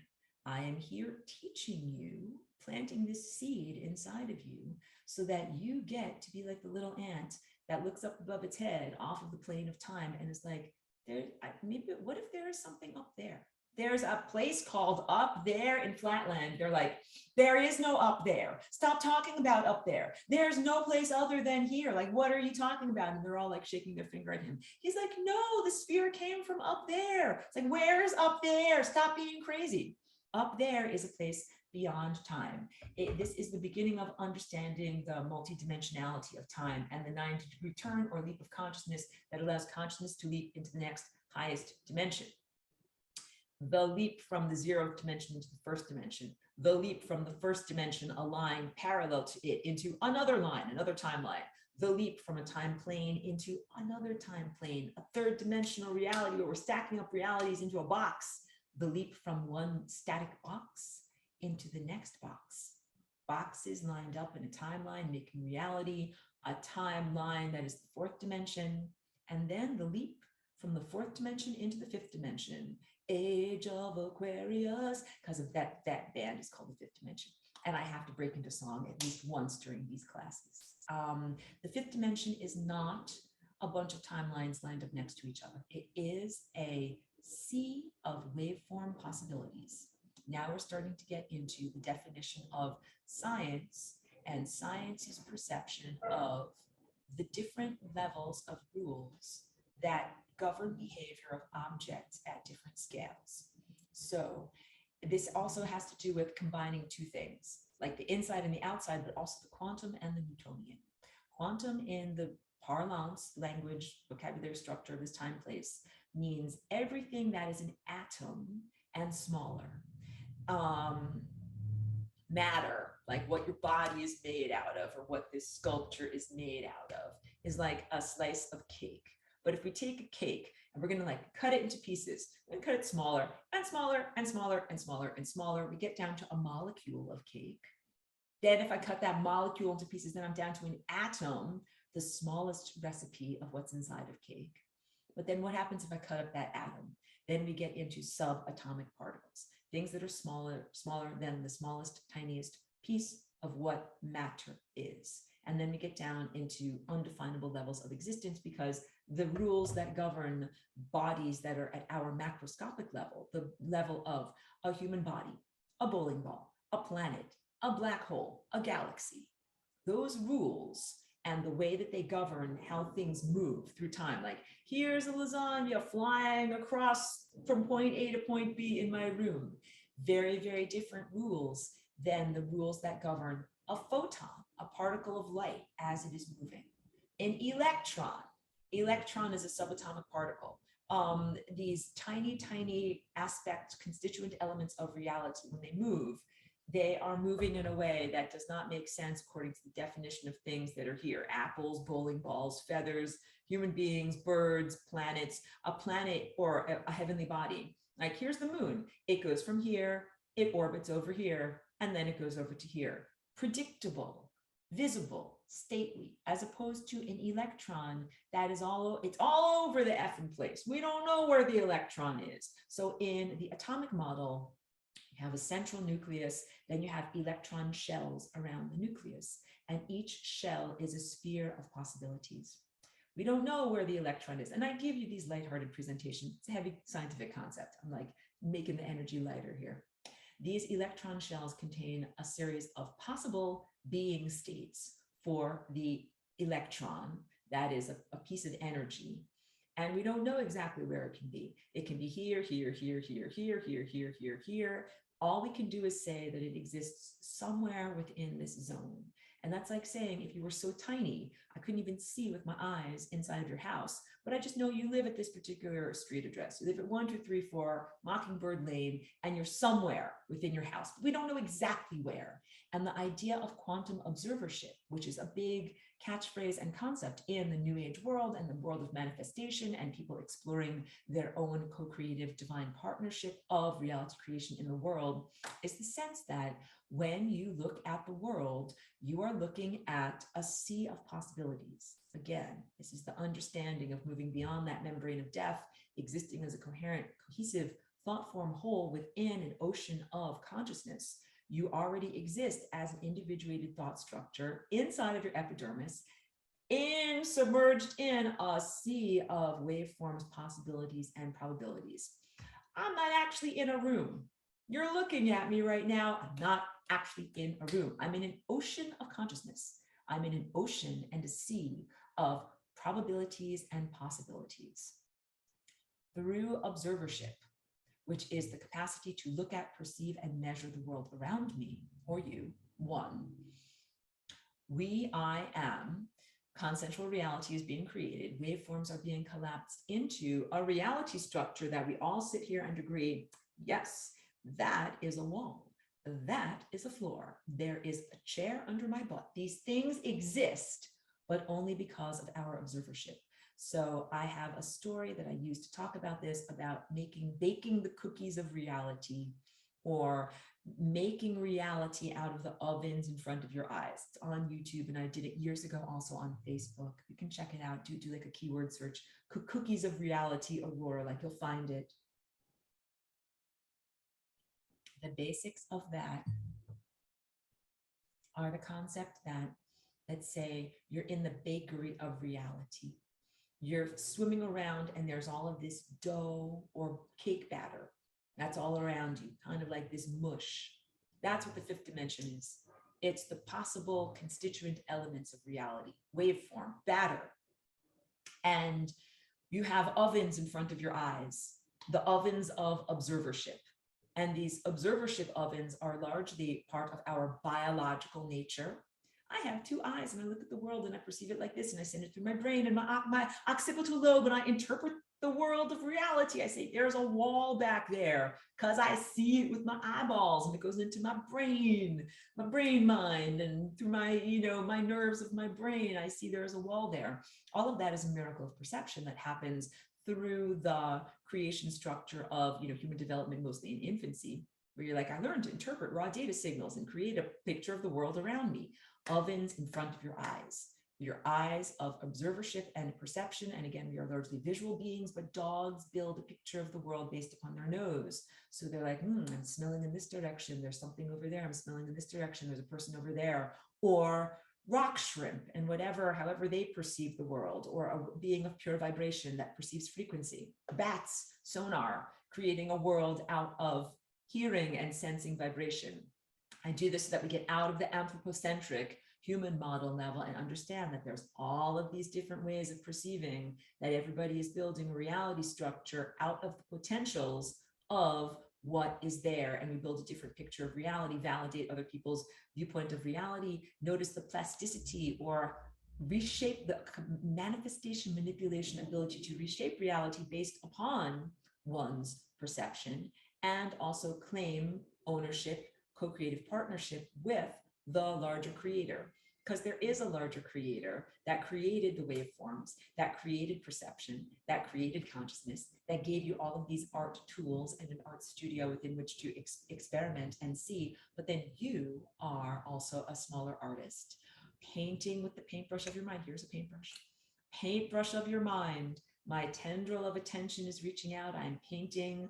I literally painted these paintings on the wall, but I also painted into being in each moment the sense of the physical wall that the paintings hang upon. This is also a hugely empowering recognition that you're not just, objective materialism says, look, honey, the wall exists. The wall is there whether you look at it or not. Like, you can imagine me chomping on a cigar, like the wall is there whether it exists or not. You don't argue with me. It is what it is. Deal with it, deal with life. It's kind of like, this objective materialist, limited viewpoint way of saying it. But there is another way of looking at this to say, well, actually what you're doing is looking at potentials of time and beingness and existence. And as you perceive those potentials, you are creating literally each moment the reality structure that you inhabit as a physicality structure that you then have consensual reality, which is called the narrative structure that we all agree on. And you guys could get in your cars or airplanes and drive here and actually look at the wall, be like, that's a real wall. We all agree. I'm going to touch it with my hands. It's a real wall. I'm going to see it with my eyes. It's a real wall. And that is part of like how we learned to define the world, mostly in human development as infants. I touch stuff and I know that it's real. Like I touched my face and I touched the wall and I know that it's really there.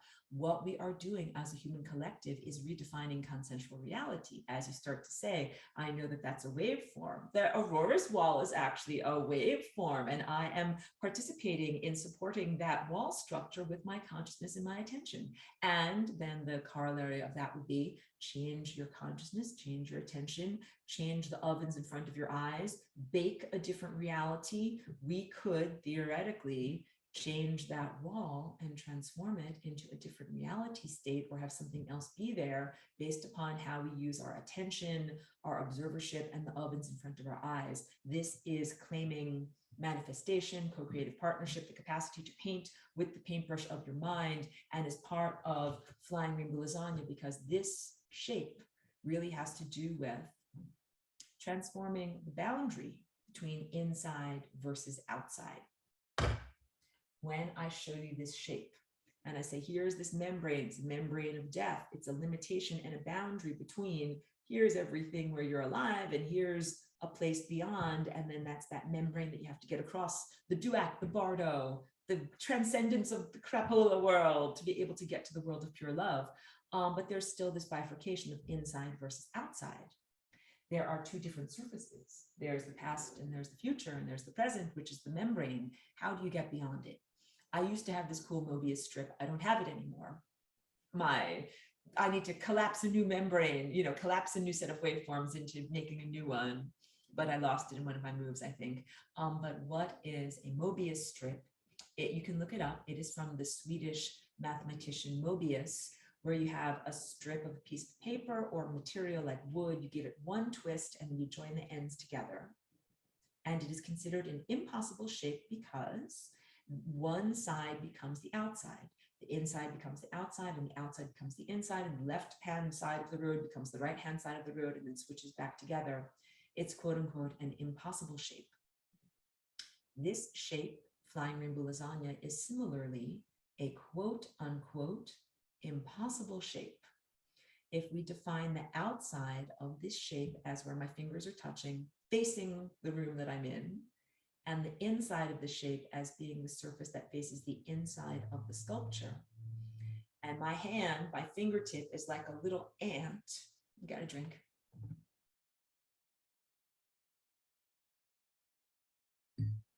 A little ant that is walking along on this surface here. Right now, the little ant is on the outside of the surface of time. Then as I walk along more here, I'm joining up and I'm on the inside of the surface of time. Now I'm on the outside of the surface of time. Now I'm on the inside of the surface of time. Inside is defined as, in objective materialist terms, everything that we don't feel with our five senses is quote unquote your inside. Your thoughts. How much do your thoughts weigh? We don't know how many kilograms a thought weighs. How many inches long is a thought? We don't know how many inches long. We can't measure it. How many inches long is your consciousness? How many inches long is your time body or your emotion of happiness or sadness or joy? How much does it weigh? We don't know. How much does your soul weigh? We don't know. It's not something that's an answer that objective materialist science can speak to. We can't measure it. It can't be measured. It can barely be acknowledged or spoken about. So it is often largely ignored or experienced in a different, more poetic level. But your inside world is a very real world that is non-tangible. And then there is the outer world, which is the world that is tangible, that you can feel with your five senses. The Newtonian world. Newton was a physicist. He created a bunch of rules that he derived from analysis of the world with his five senses. He said, these are the rules of the physical world. And when you study the rules of the physical world, you are a physicist. What we're talking about is the non-physical world, the intangible world, and relating that to the physical world. The physical wall exists. It exists according to the rules of physics. But when you get down to the tiny, tiny, tiny matter, so if we took a scoop out of the wall, of the plaster of the wall, and we chopped it up into little tiny, tiny, tiny pieces, we would get a molecule. Then if we chopped up that molecule, made that cake even smaller, we would get an atom. And if we looked at that atom and what it does and how it behaves and the stuff that's inside of it and what it's doing, it does not behave according to Newtonian rules. It's a cloud of possibilities and probabilities, and we don't even know exactly what it's doing. So actually, all of the stuff that's there in the wall behind me, according to science that's recognized here and now, is not even stuff. It's the potentials of stuff.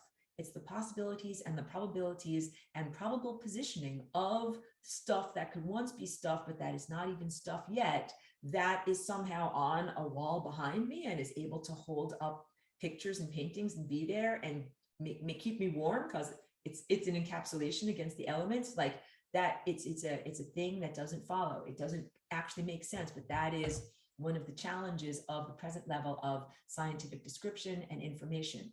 The contrast between the rules of physics, subatomic particles, quantum physics, versus the rules of physics, Newtonian physics at the macroscopic scale. And present science does not have a bridge that connects those two sets of rules, that brings things together, that can explain how these two things can interrelate, even as we experience them with our five senses. And we also know that observership and what we're doing with our perception is having an effect on matter at a quantum level.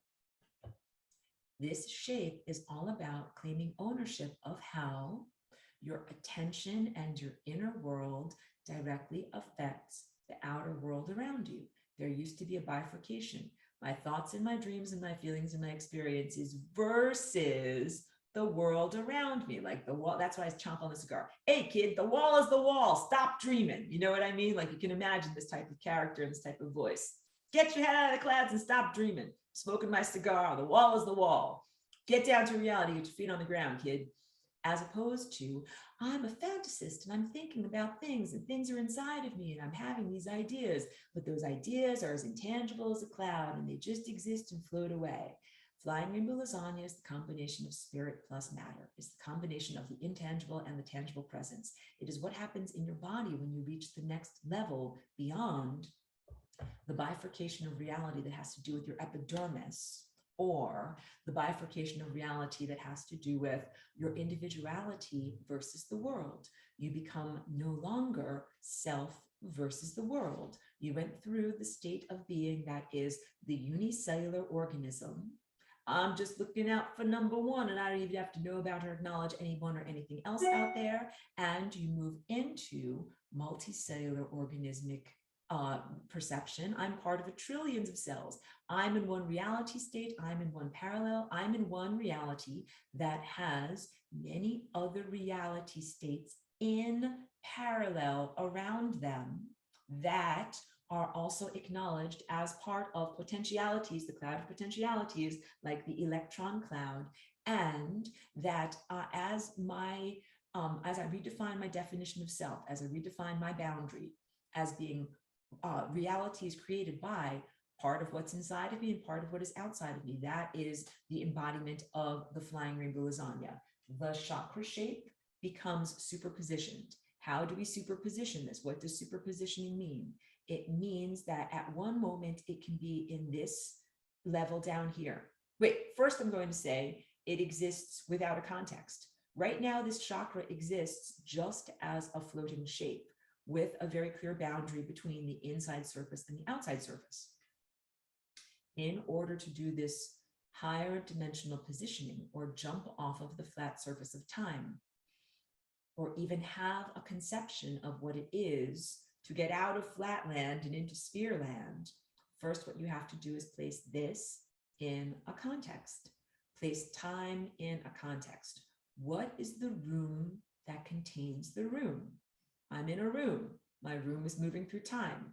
Where is that time located? It's on a timeline. It's in a place. It's in a zone. It's in a somewhere.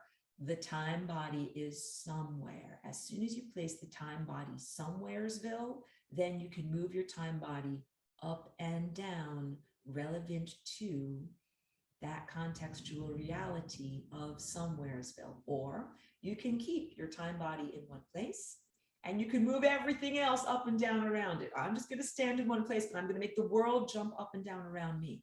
And when I do that, I jump up and down, I create the shape of the flying rainbow lasagna. The internal central convergence point jumps up here. I create one of these flanges. Then it jumps down here. Everything turns inside out. I create this lower flange. Then it jumps back up here, like a little, ski jump. Jumps back up here, creates this. Jumps down here and creates this. Let me see if I can bring up my my animation extremely fast. I usually have it all set up on my computer. Here we go. Because I'm that good. I'm that good, everyone. Hold on a second. Now I gotta just clear off gonna do share screen. Hold on, wait, I know I'm gonna have to move this into a good position. Center it on my desktop so you can see it. Gonna share the screen, and a picture is worth 1,000 words, and animation's worth 1,000,000 words. Let's play this. Look, the purple dot is jumping up. The purple dot is jumping down. The purple dot is jumping up. The purple dot is jumping down. The purple dot is jumping up. The purple dot is jumping down. The singularity is jumping down. Singularity is jumping up. Singularity is jumping down. In order to create this basic flying rainbow lasagna shape, I've always got a sculpture of it, which is a three-dimensional non-moving version of something that is fourth dimensional and higher, meaning it's made of this oscillation and it's also rotating around and it's changing over time in multiple different parallel realities. So you're just looking at a slice of reality, but that animation gives you more of a sense of what's happening. And I will stop sharing, go back to my face. I usually do this on an 8-count beat because it is a dance. 1, 2, 3, 4. 5, 6, 7, 8. We're making the lasagna, and that would be like this. Your chakras are jumping 1, 2, 3, 4, 5, 6, 7, 8. You're jumping in a higher dimensional reality. That's you jumping off of the time plane. That's you as a little ant in a flatlander being like, what's up there? And everyone around you is like, stop dreaming, kid. There's nothing up there. Get your feet on the ground. There's only flatland. But you're like, but what if there's something up there? And that's you jump off the time plane. And you jump back to a new position. 1, 2, 3, 4, 5, 6, 7, 8. As you do that, you turn the sphere of time inside out. As you do that, your internal world becomes directly accessible to your external experience, and your external experience feeds directly back into your internal state. Yes, that triumphantly is the flying rainbow lasagna dance. What does it feel like? For me, it feels like a timeless time, a non-ego state, because my boundaries change and I become redefined and join with unity consciousness and experience self-state as totality state. And it is also, so when you do your externalization of your internal state, like right now, my internal state, when you're a unicellular organism, you're like, hey, I'm looking out for number one. I only got to care about my intracellular goo and none of the extracellular goo. You don't matter to me. I matter to me. But when I start jumping outside of myself, I'm like, wait a minute, all of this is me. All of this across time is me. I care about my intracellular goo. I care about my extracellular goo because it's all me. You are my extracellular goo. I care about you. I care about the events of your life. I care about what is happening and interpenetrating in these various different reality states affect me, because my self-state becomes defined as something higher than just me. That's a lot. I'm going to drink my water.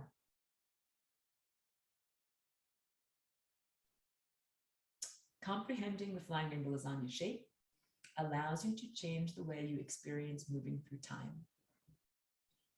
Moving through time, you're no longer this inhabitant of a flat world. Let me drink more. I put my electrolytes in there because I feel like this is like a marathon. Like I need electrolytes.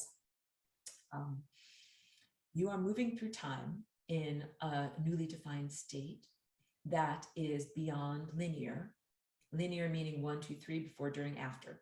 Linear understanding of time is a necessary stage of your human development, but not the end stage of who and what you are as beingness. So to do something like make cupcakes in your tasty bake oven. I don't know if you had one of these when you were a little tiny child. But yes, Angel, you did. You know what I'm talking about. You're a little girl, like you get these like little tiny ovens and like a little tiny cake mix, and you mix it up and make these little tiny cupcakes. And so what you learn is, okay, if I want to have the cupcakes, which are the end result, first I got to take it and mix it up in the right way, make the batter. Then I got to put it into these little cupcake tins. Then I got to put it into my tasty bake oven. Then I have to turn it on. Then I have to wait a certain amount of time. Then it comes out the other side. And then I have the little cakes that I can eat. That is the baking of the cookies of reality. Each one of us did some level of learning linear time when we were in our levels of human development. If I want to have this end result, first I have to do this, this, this, and this. Then I end up at this goal. That is being a little ant walking on the surface of time. I make the cake batter, I make it in the oven, I walk out the other side, then I eat my cupcakes over here. That is also quantum observership, in the sense of I am taking the potentials of reality of what can be, and I am collapsing those waveforms through observership and making things happen as the end result of my observership. When you begin to do flying rainbow lasagna, the orderliness, your causality structure completely changes. This is what the dancing across time is all about. So let's say I send a shard, a tendril of myself into what we would define as the past. I'm sending a part of myself into the past. I'm baking some cookies back there. Those cookies are radiating outward. I'm experiencing them in the now, but then I'm also experiencing them in the future. My inside and my outside. It's not just about being here now, being like, I'm going to think about cookies. And then the cookies are going to be manifested directly outside of me. I'm going to walk outside and find a bunch of cookies. Yes, you can do that. Like I've done that. That was actually one of the amazing first experiences that I had, where I sat in meditation here And I don't usually eat chocolate and stuff like that, but that's why it stands out to me. And I had an experience, and then I went to the coffee shop and I saw a chocolate bar that had these sacred patterns, these higher geometric patterns on the label of the chocolate bar. I'm like, I thought of that chocolate bar, and then I went outside and I found the chocolate bar. It came out of my mind. That was a revelatory experience to me. And I've had many experiences of that, of manifesting tiny screws. And we've joked about Angel's magical wheelbarrow that got manifested out of her mind. Like, we are all now going into these states of direct reality manifestation. But I want you to know, it's not just in the here now. You're manifesting your here now. You're collapsing your quantum reality waves. When you fly and rainbow lasagna, you are projecting yourself into the past, into the potentials of the future. And all of these things become incredibly complexly embroidered together. I know that was not the right way to say it with words, but in great levels of complexity, your past, your present, and your future become interconnected and interrelated in terms of manifestation, and the entirety of your reality structure changes. And your healing of the moment right now in your body presence, in your emotional presence, radiates backward like a pebble on the surface of water, and it radiates in all directions into the potentials of your future, and it radiates across timelines and dimensionality, because when you get beyond the sense of being an ant that is walking on a surface of a leaf before, during, and after baking in your tasty bake oven, you are also baking in ovens of parallel realities. When you're a little ant and you start to look up there, there's parallel realities there. That's the stuff that science in this time and place doesn't necessarily want you to look at. It says, chomp your cigar, get your feet on the ground, kid. There's nothing else out there. There's not another parallel reality. There are many parallel realities, and you're a part of them. You're a part of parallel reality structures within the time cone of your own existence. You're a part of parallel reality structures that are part of a different universe. So universe meaning uni, prefix one narrative story of reality, multiple universes together. I call that the cosmos. Cosmic fabric. You have a whole entire garment that is made of these many, many layers of universes. That's a time tapestry. And you have threads that go through, causality threads. Causality meaning, first I did this and this thing happened. I made this and these dominoes fell and made this happen. Causality threads weaving throughout the many, many layers of time that is an incredibly complex tapestry. And that I just gave you the whoa. Pull back, everyone. Whoa, the big picture, the multi-layered time tapestry. And when we begin to do that, we begin to redefine self. Like, wow, I'm here in this layer of reality. I'm here in this layer of reality. That's me and that's me. I'm that cat that lady on the screen is hugging over there. That's me in a different reality. I'm that wall of plaster and matter there. I'm an actual photon moving through, materiality. I'm a neutrino. I'm also a black hole. I'm all these things. All of these layers of reality begin to become the self story. That is what it is to move beyond the definition of self as, hey, I'm looking out for number one. I'm this epidermis. I'm this person inside of me. And I don't have to care about the extracellular goo. I don't have to care about any of this other stuff outside of me. Just me on my journey doing my thing. You can tell I've got my attitude all up in it. But then unity consciousness is what happens when we are able to vibrate beyond the boundaries of self and redefine individuality into the unity consciousness or multiplicity of self state. And then the levels of care and responsibility that come from recognizing I am all of these different things, having all these different multiple levels of experiences across all these multiple and parallel realities. And then I care for and consider and want to help my self state in the journey of all of these different aspects of self that are in all these different time places. Now, in light of all of that I've said, as I'm kind of getting to the summation of today's presentation, when I talk about the putis and the fragmentary aspects in the membrane of death and the lady that picked up her casserole and is stuck in time from the 1700s in my friend's historical apartment in Kingston, New York, I care about that lady's consciousness. She's a part of self state. She's a part of this multi-layered tapestry of time. And she's kind of stuck there going in a little time loop. And that is like a pain signal. That's like, if we can make that energy go over here to where it's actually supposed to go, like, lady, like, go on your journey, go, get moving, get out of the 1700s. You're not there anymore. Then there's a healing for the entirety. Then we start to see all of these waves, all of these ocean waves begin to become beautifully coherent. The healing is a coherence. When you die well, or when you transcend the membrane of death, or when you ascend, however we are defining this, what happens is you become a coherent thought form. Your waves stick together even while you're in the ocean of consciousness. And you don't have like, I left a part of you behind in 1776 and now I don't have it with me anymore. You want to keep that part of you coherent as a whole, even while you are moving through these larger currents of time and self state. And that the balance is responsibility to self as coherent individual versus self as integration into the whole. That is what is necessary for doing this journey of consciousness, a balance between these self states. So it's not the complete dissolution of boundaries.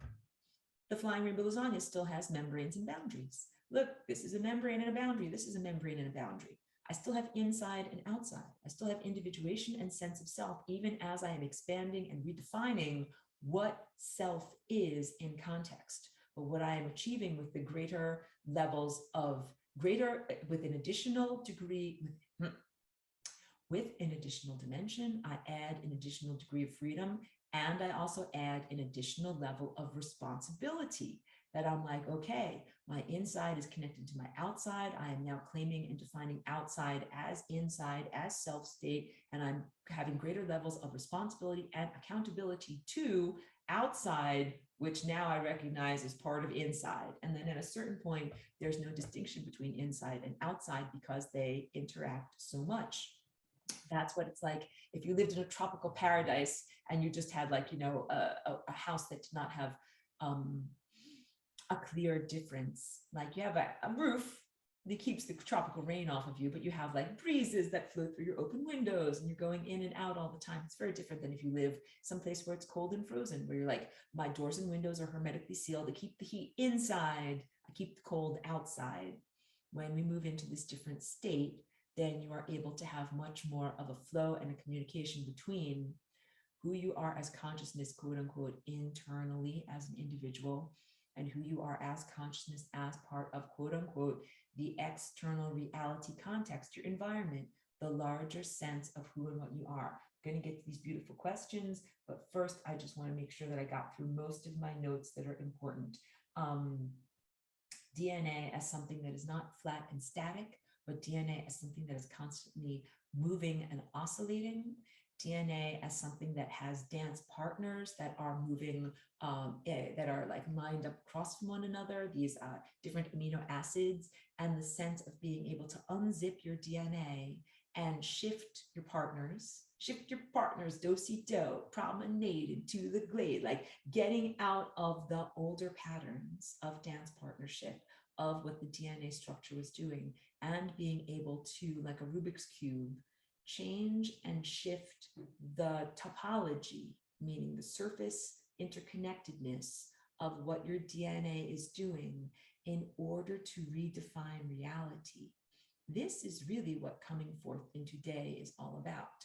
The book of the dead and coming forth into day, transcending death, transcending limitations of the story structure of your life as an individual, moving beyond the limitations of your life story and the narrative of who you were as one person, moving into a different and expanded definition and narrative structure story of who you are across time, eventually claiming that you are all that, from a molecule or an electron or a photon on its journey to a person, a cat, a tree, a planet, a solar system, a star, spoiler alert, become a star, a network of stars, a galaxy, multiple galaxies in a giant galactic superstructure, and beyond, all of that being redefined as self-state, that is the journey, and the journey is really never ending. I know there's a lot. I think I'm getting to the end of like what this presentation should be. Let me go into, there's more questions. Just really one more question from Eleanor. It says, Aurora, could you please speak to observership being internal and without eyes as it relates to what you describe as cooking with the over of your physical, with the ovens of your physical eyes? Yes. Observership being internal, meaning what you know, we should call it perception and knowingness. So we can look at the world around us with our 5 physical senses and have a sense of light is hitting my eyeball. I see that stuff is there. You can also have a perception that happens when we could do this as an exercise. You close your eyes, be like, okay, I'm gonna close my eyes and focus my attention, my tendril of attention on the sensations and what I experience beyond my 5 physical senses, with my consciousness, with my awareness, with my feeling state, with my knowingness, separate from or disconnected from the senses that sense the outer world. And that would be the internal world, the internal sense of observership, of the things that you know or experience, or sense is just a word that I'm using too much, can feel and perceive that are not felt and perceived with the 5 senses. So we're talking about something beyond what Sir Isaac Newton used to observe the world.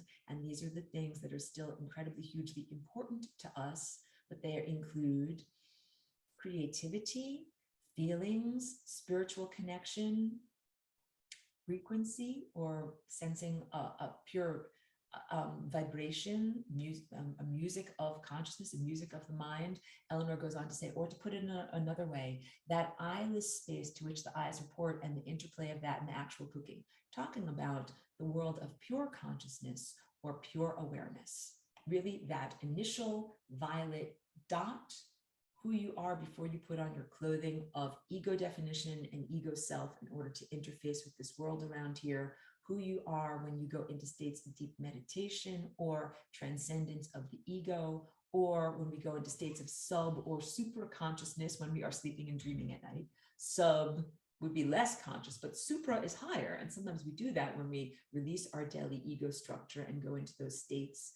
That is what dreaming is. When you release your ego state of the daytime and you are able to go into beyond the processing and detritus of just like, that's all the crapola stuff that I needed to think about and put away inside of my mind, just mental housekeeping. And you go into superior states of perception and knowledge beyond the definition and the clothing and the outfit that you wear here now. Those are times when you are connecting to this internal, it is not visual, but it can be perceived as visual. Like I'm trained as a painter, so I perceive a lot of this as visual. And then when I remember my dreams, I'm often like, oh yeah, I remember looking at this green thing, or I remember looking at a man shaped like a blueberry, or I remember looking at a thing. That's often where my memory cues come from.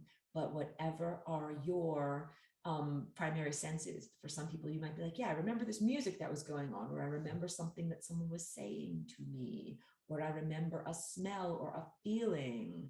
These are different senses of the internal world. And you can also have a sense of knowing and information beyond verbalization. That is the internal knowingness state. That's your true mind. That when you are really beyond your 5 senses and really occupying your eternal state, you're beyond your definition of being a human, even in levels of your perception. So here we have a biological physical envelope that has like, I smell things, I taste things, I see things, I touch them with my body and I feel them and I know that they're there. But as a pure spirit, as a pure sense of consciousness, moving through the potentialities of, this sea of waveforms and sea of potentials, you perceive differently. How do you navigate the ocean of consciousness? You don't actually do it with seeing through your eyeballs or hearing and listening to someone tell you like, go turn left, go right, like fly 3 miles, then take a left turn at that star and then fly, 10 miles in this direction. That is not how you navigate. You do navigate using energy signatures. You do navigate with the sense of inner knowingness. That is what this is, this eye of time or higher dimensional perception that is really a mind beyond this level here. So this level at the human level, we of course use in order to navigate reality and accomplish a lot of tasks that are useful in our day-to-day, moment-to-moment existence. However, it's not necessarily a transferable skill when you graduate from this particular job, situation, corporation that you've been working for. It is a human interface that you've learned as a survival tool or effective approach for this time and place. My shirt is effective for right now. It's stylish for right now, but I'm going to move somewhere else where it might not be necessary or desirable to wear a shirt like this. Your ego structure changes, your definition of self changes, your tools that you use to perceive and understand and define reality changes. That is what it is like in my level of being that is called the Aurora Collective. I come from a sea of consciousness. I exist as a waveform. I exist as a coherent waveform, a song within a larger song. I never lose myself or my boundaries, even within my band, my symphony. I'm playing my notes, doing my thing, even while the other band members are playing their notes and their thing. We are a traveling ball of consciousness within a larger ocean of consciousness. All of these waveforms flow into and through and around and within each other and are interactive, even while you never lose yourself. And it is a different level of relationship of responsibility to self, responsibility to smaller, symphony, or relationship to the larger context within which you travel that is known as the living time field.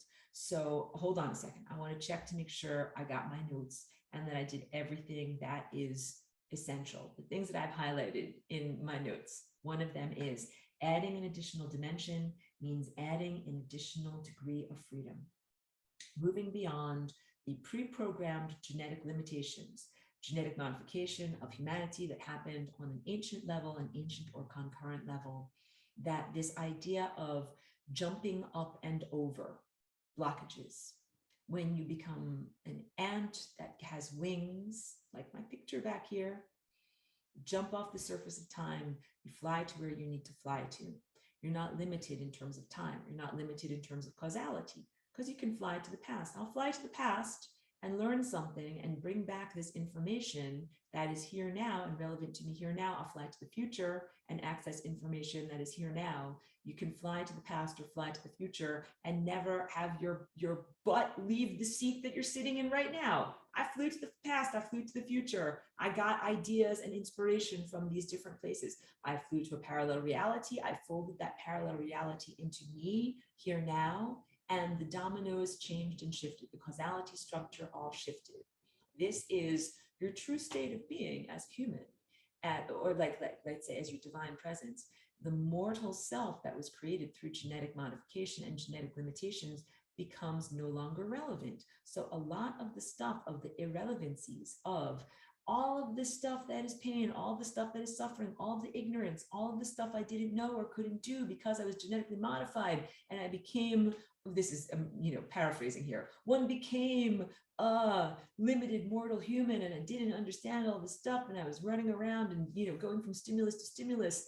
And then what was necessary was a transcendence of the genetic blockages through, again, changing the Rubik's Cube, changing the topology, surface structure of how human DNA is woven or undulating within itself in a new format so that now it has a new behavior, resolves these blockages, so that then you become empowered again, or your empowerment structure is redefined, and there is no longer the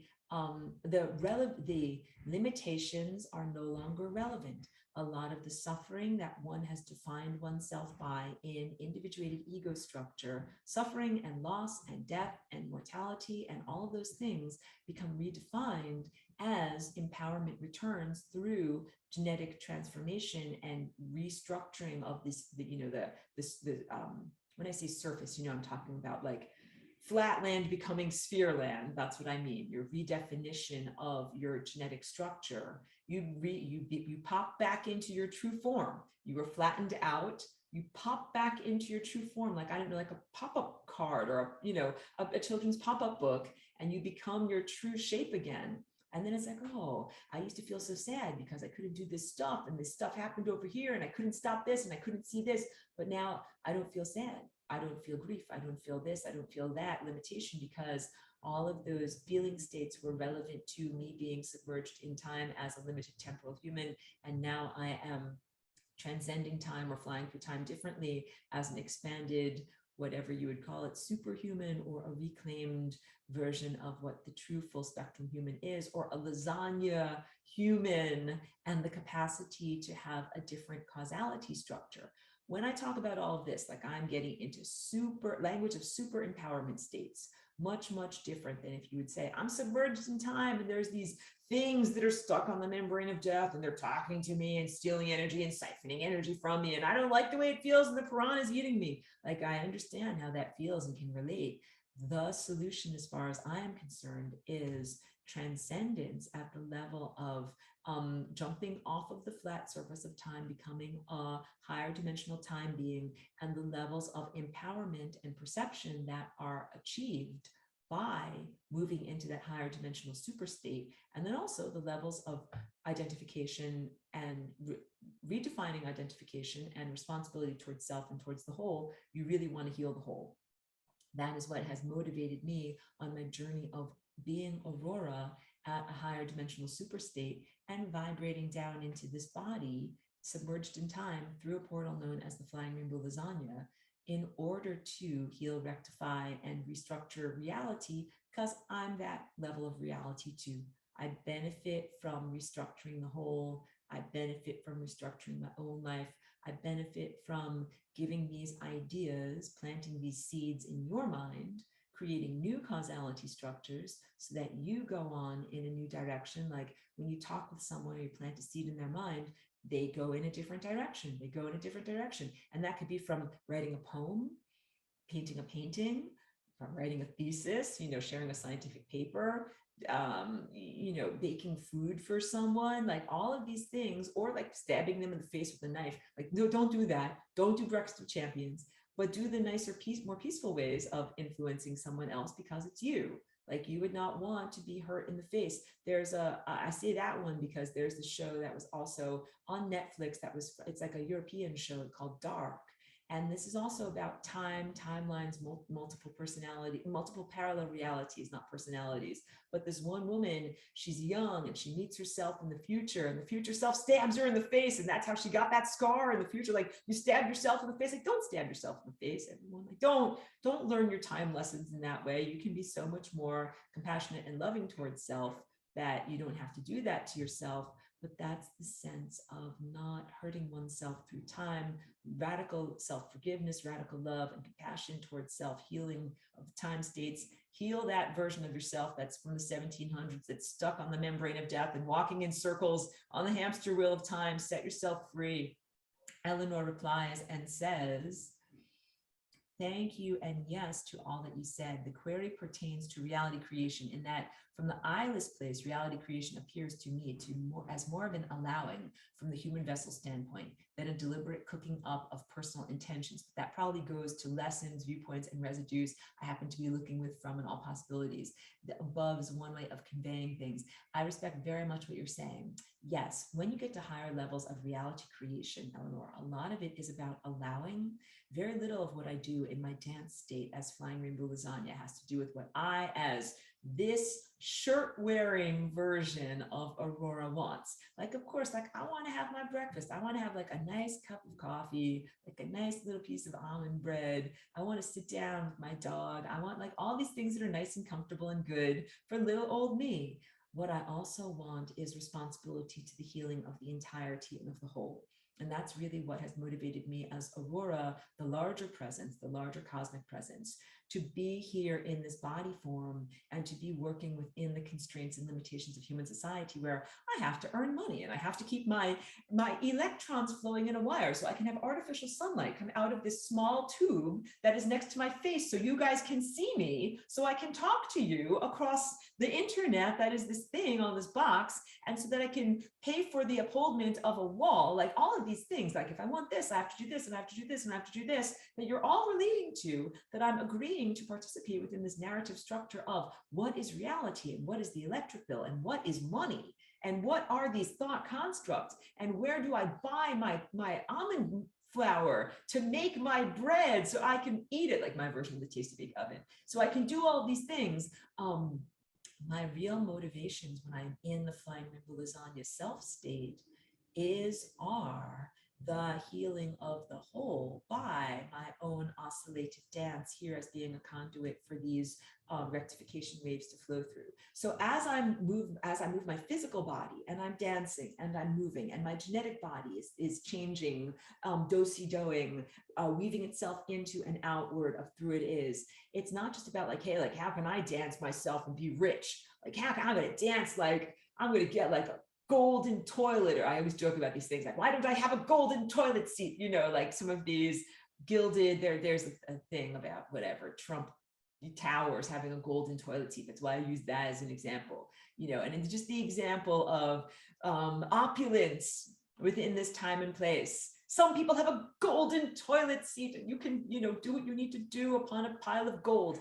Why not have that? Because the truth is I value something even more than a golden toilet seat.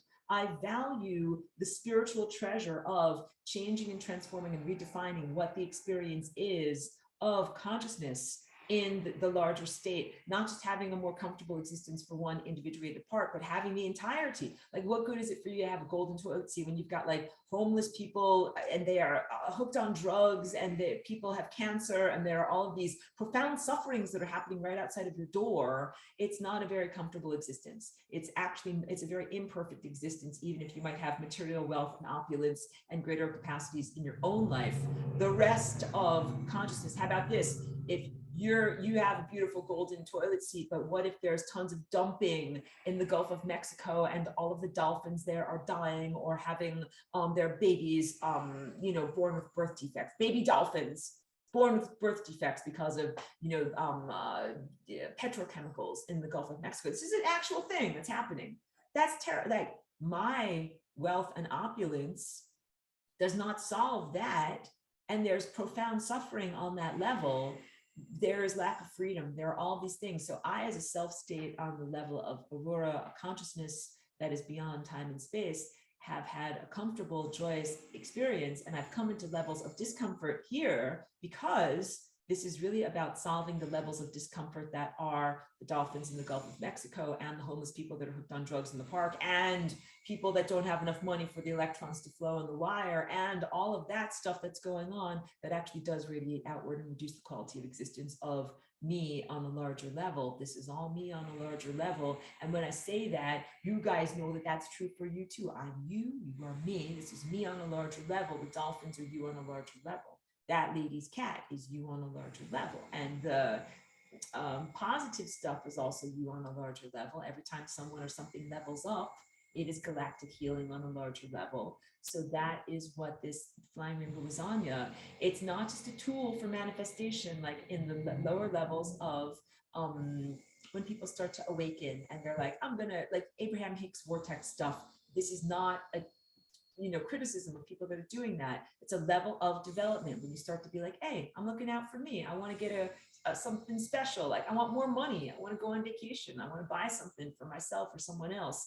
Gonna use my powers of manifestation to manifest some money. There's nothing wrong with that, but it's just a disconnectedness from the entirety, where I know you want to get more money for yourself, but you want to fix what's going on with the dolphins in the Gulf of Mexico, and you want to fix what is happening in Australia, and you want to fix what is happening in other areas of the world too, and you want to fix microbial imbalances, and you want to fix things that are happening in our entire ecosystem, and parallel realities, and multiple versions of self, and who you were as a Neanderthal wearing animal skins, and who you will be in a larger, whatever, more technologically advanced civilization, quote unquote, on the Starship Enterprise. I don't do clank like metal spaceships, but I jokingly say that on your spaceship journey, wearing your nano spacesuit and all of that.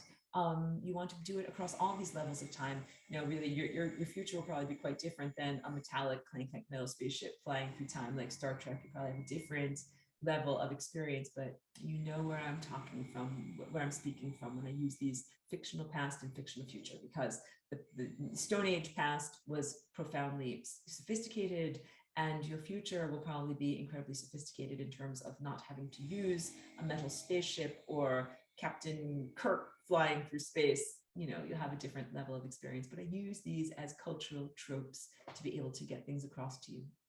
I know that's all a lot. It is time to digest everything that I just said. I gave you a giant helping of lasagna today, and it's not the end. It's really just the beginning of starting to understand this. So what I'm going to do is send along the notes that I took, my lecture notes for everything beyond How to Die Well, the link to How to Turn a Sphere Inside Out and Flatland. You can watch them as fun homeworks. Know that we are going to start getting into drawing assignments soon. I'm looking into getting circle templates cut for all of you, because Julia Rainbow Body in this class asked me if I could look into that for you so that it's easier than using a protractor, because when I do my drawings for these, I have like clear plastic circles that I use for tracing everything. So I'm looking into getting those made and available, and you can maybe pre-order them or figure out a way that works so that you can do that work. So you will start to get fun homework drawing assignments soon. But until then, I know there's construction outside, so it's actually a good time for me to wrap up. Do your video homeworks. And I'll also open the floor if there are any more questions or comments or anything that anyone would like to make while I'm doing the recording. If not, I'll end the recording for the upload for everyone. And I'll say profound thanks to everyone who's here live, to everyone who watches the recorded archive, to everyone who catches up with things like the lecture notes on Patreon, and even if new people, like if people find my work through someone else sharing this video or whatever, yes, I'm always happy and appreciative planting these seeds of ideas inside of different people, and their genetic code benefits you, benefits the whole. This is really why my motivation, this is really why I'm here. It's really why I do this work. And it's really why I'm always so appreciative. Like, thank you for the attention, the time, taking the time to ingest these lasagna ideas. You're transforming on a genetic level. The fabric of tapestry of time is changing even as you are doing so. And that ends up being more valuable than a golden toilet seat that you can have in one person's house. It ends up being a more divine spiritual treasure, reality structure that is across the entirety of reality. So I hope that's a good thing to end on. Apologies for my strange analogies of golden toilet seats, but you know where I'm coming from on this, and sometimes I am lighthearted.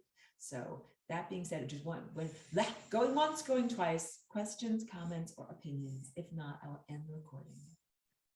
Okay. Thank you so much, everyone. Thank you very much.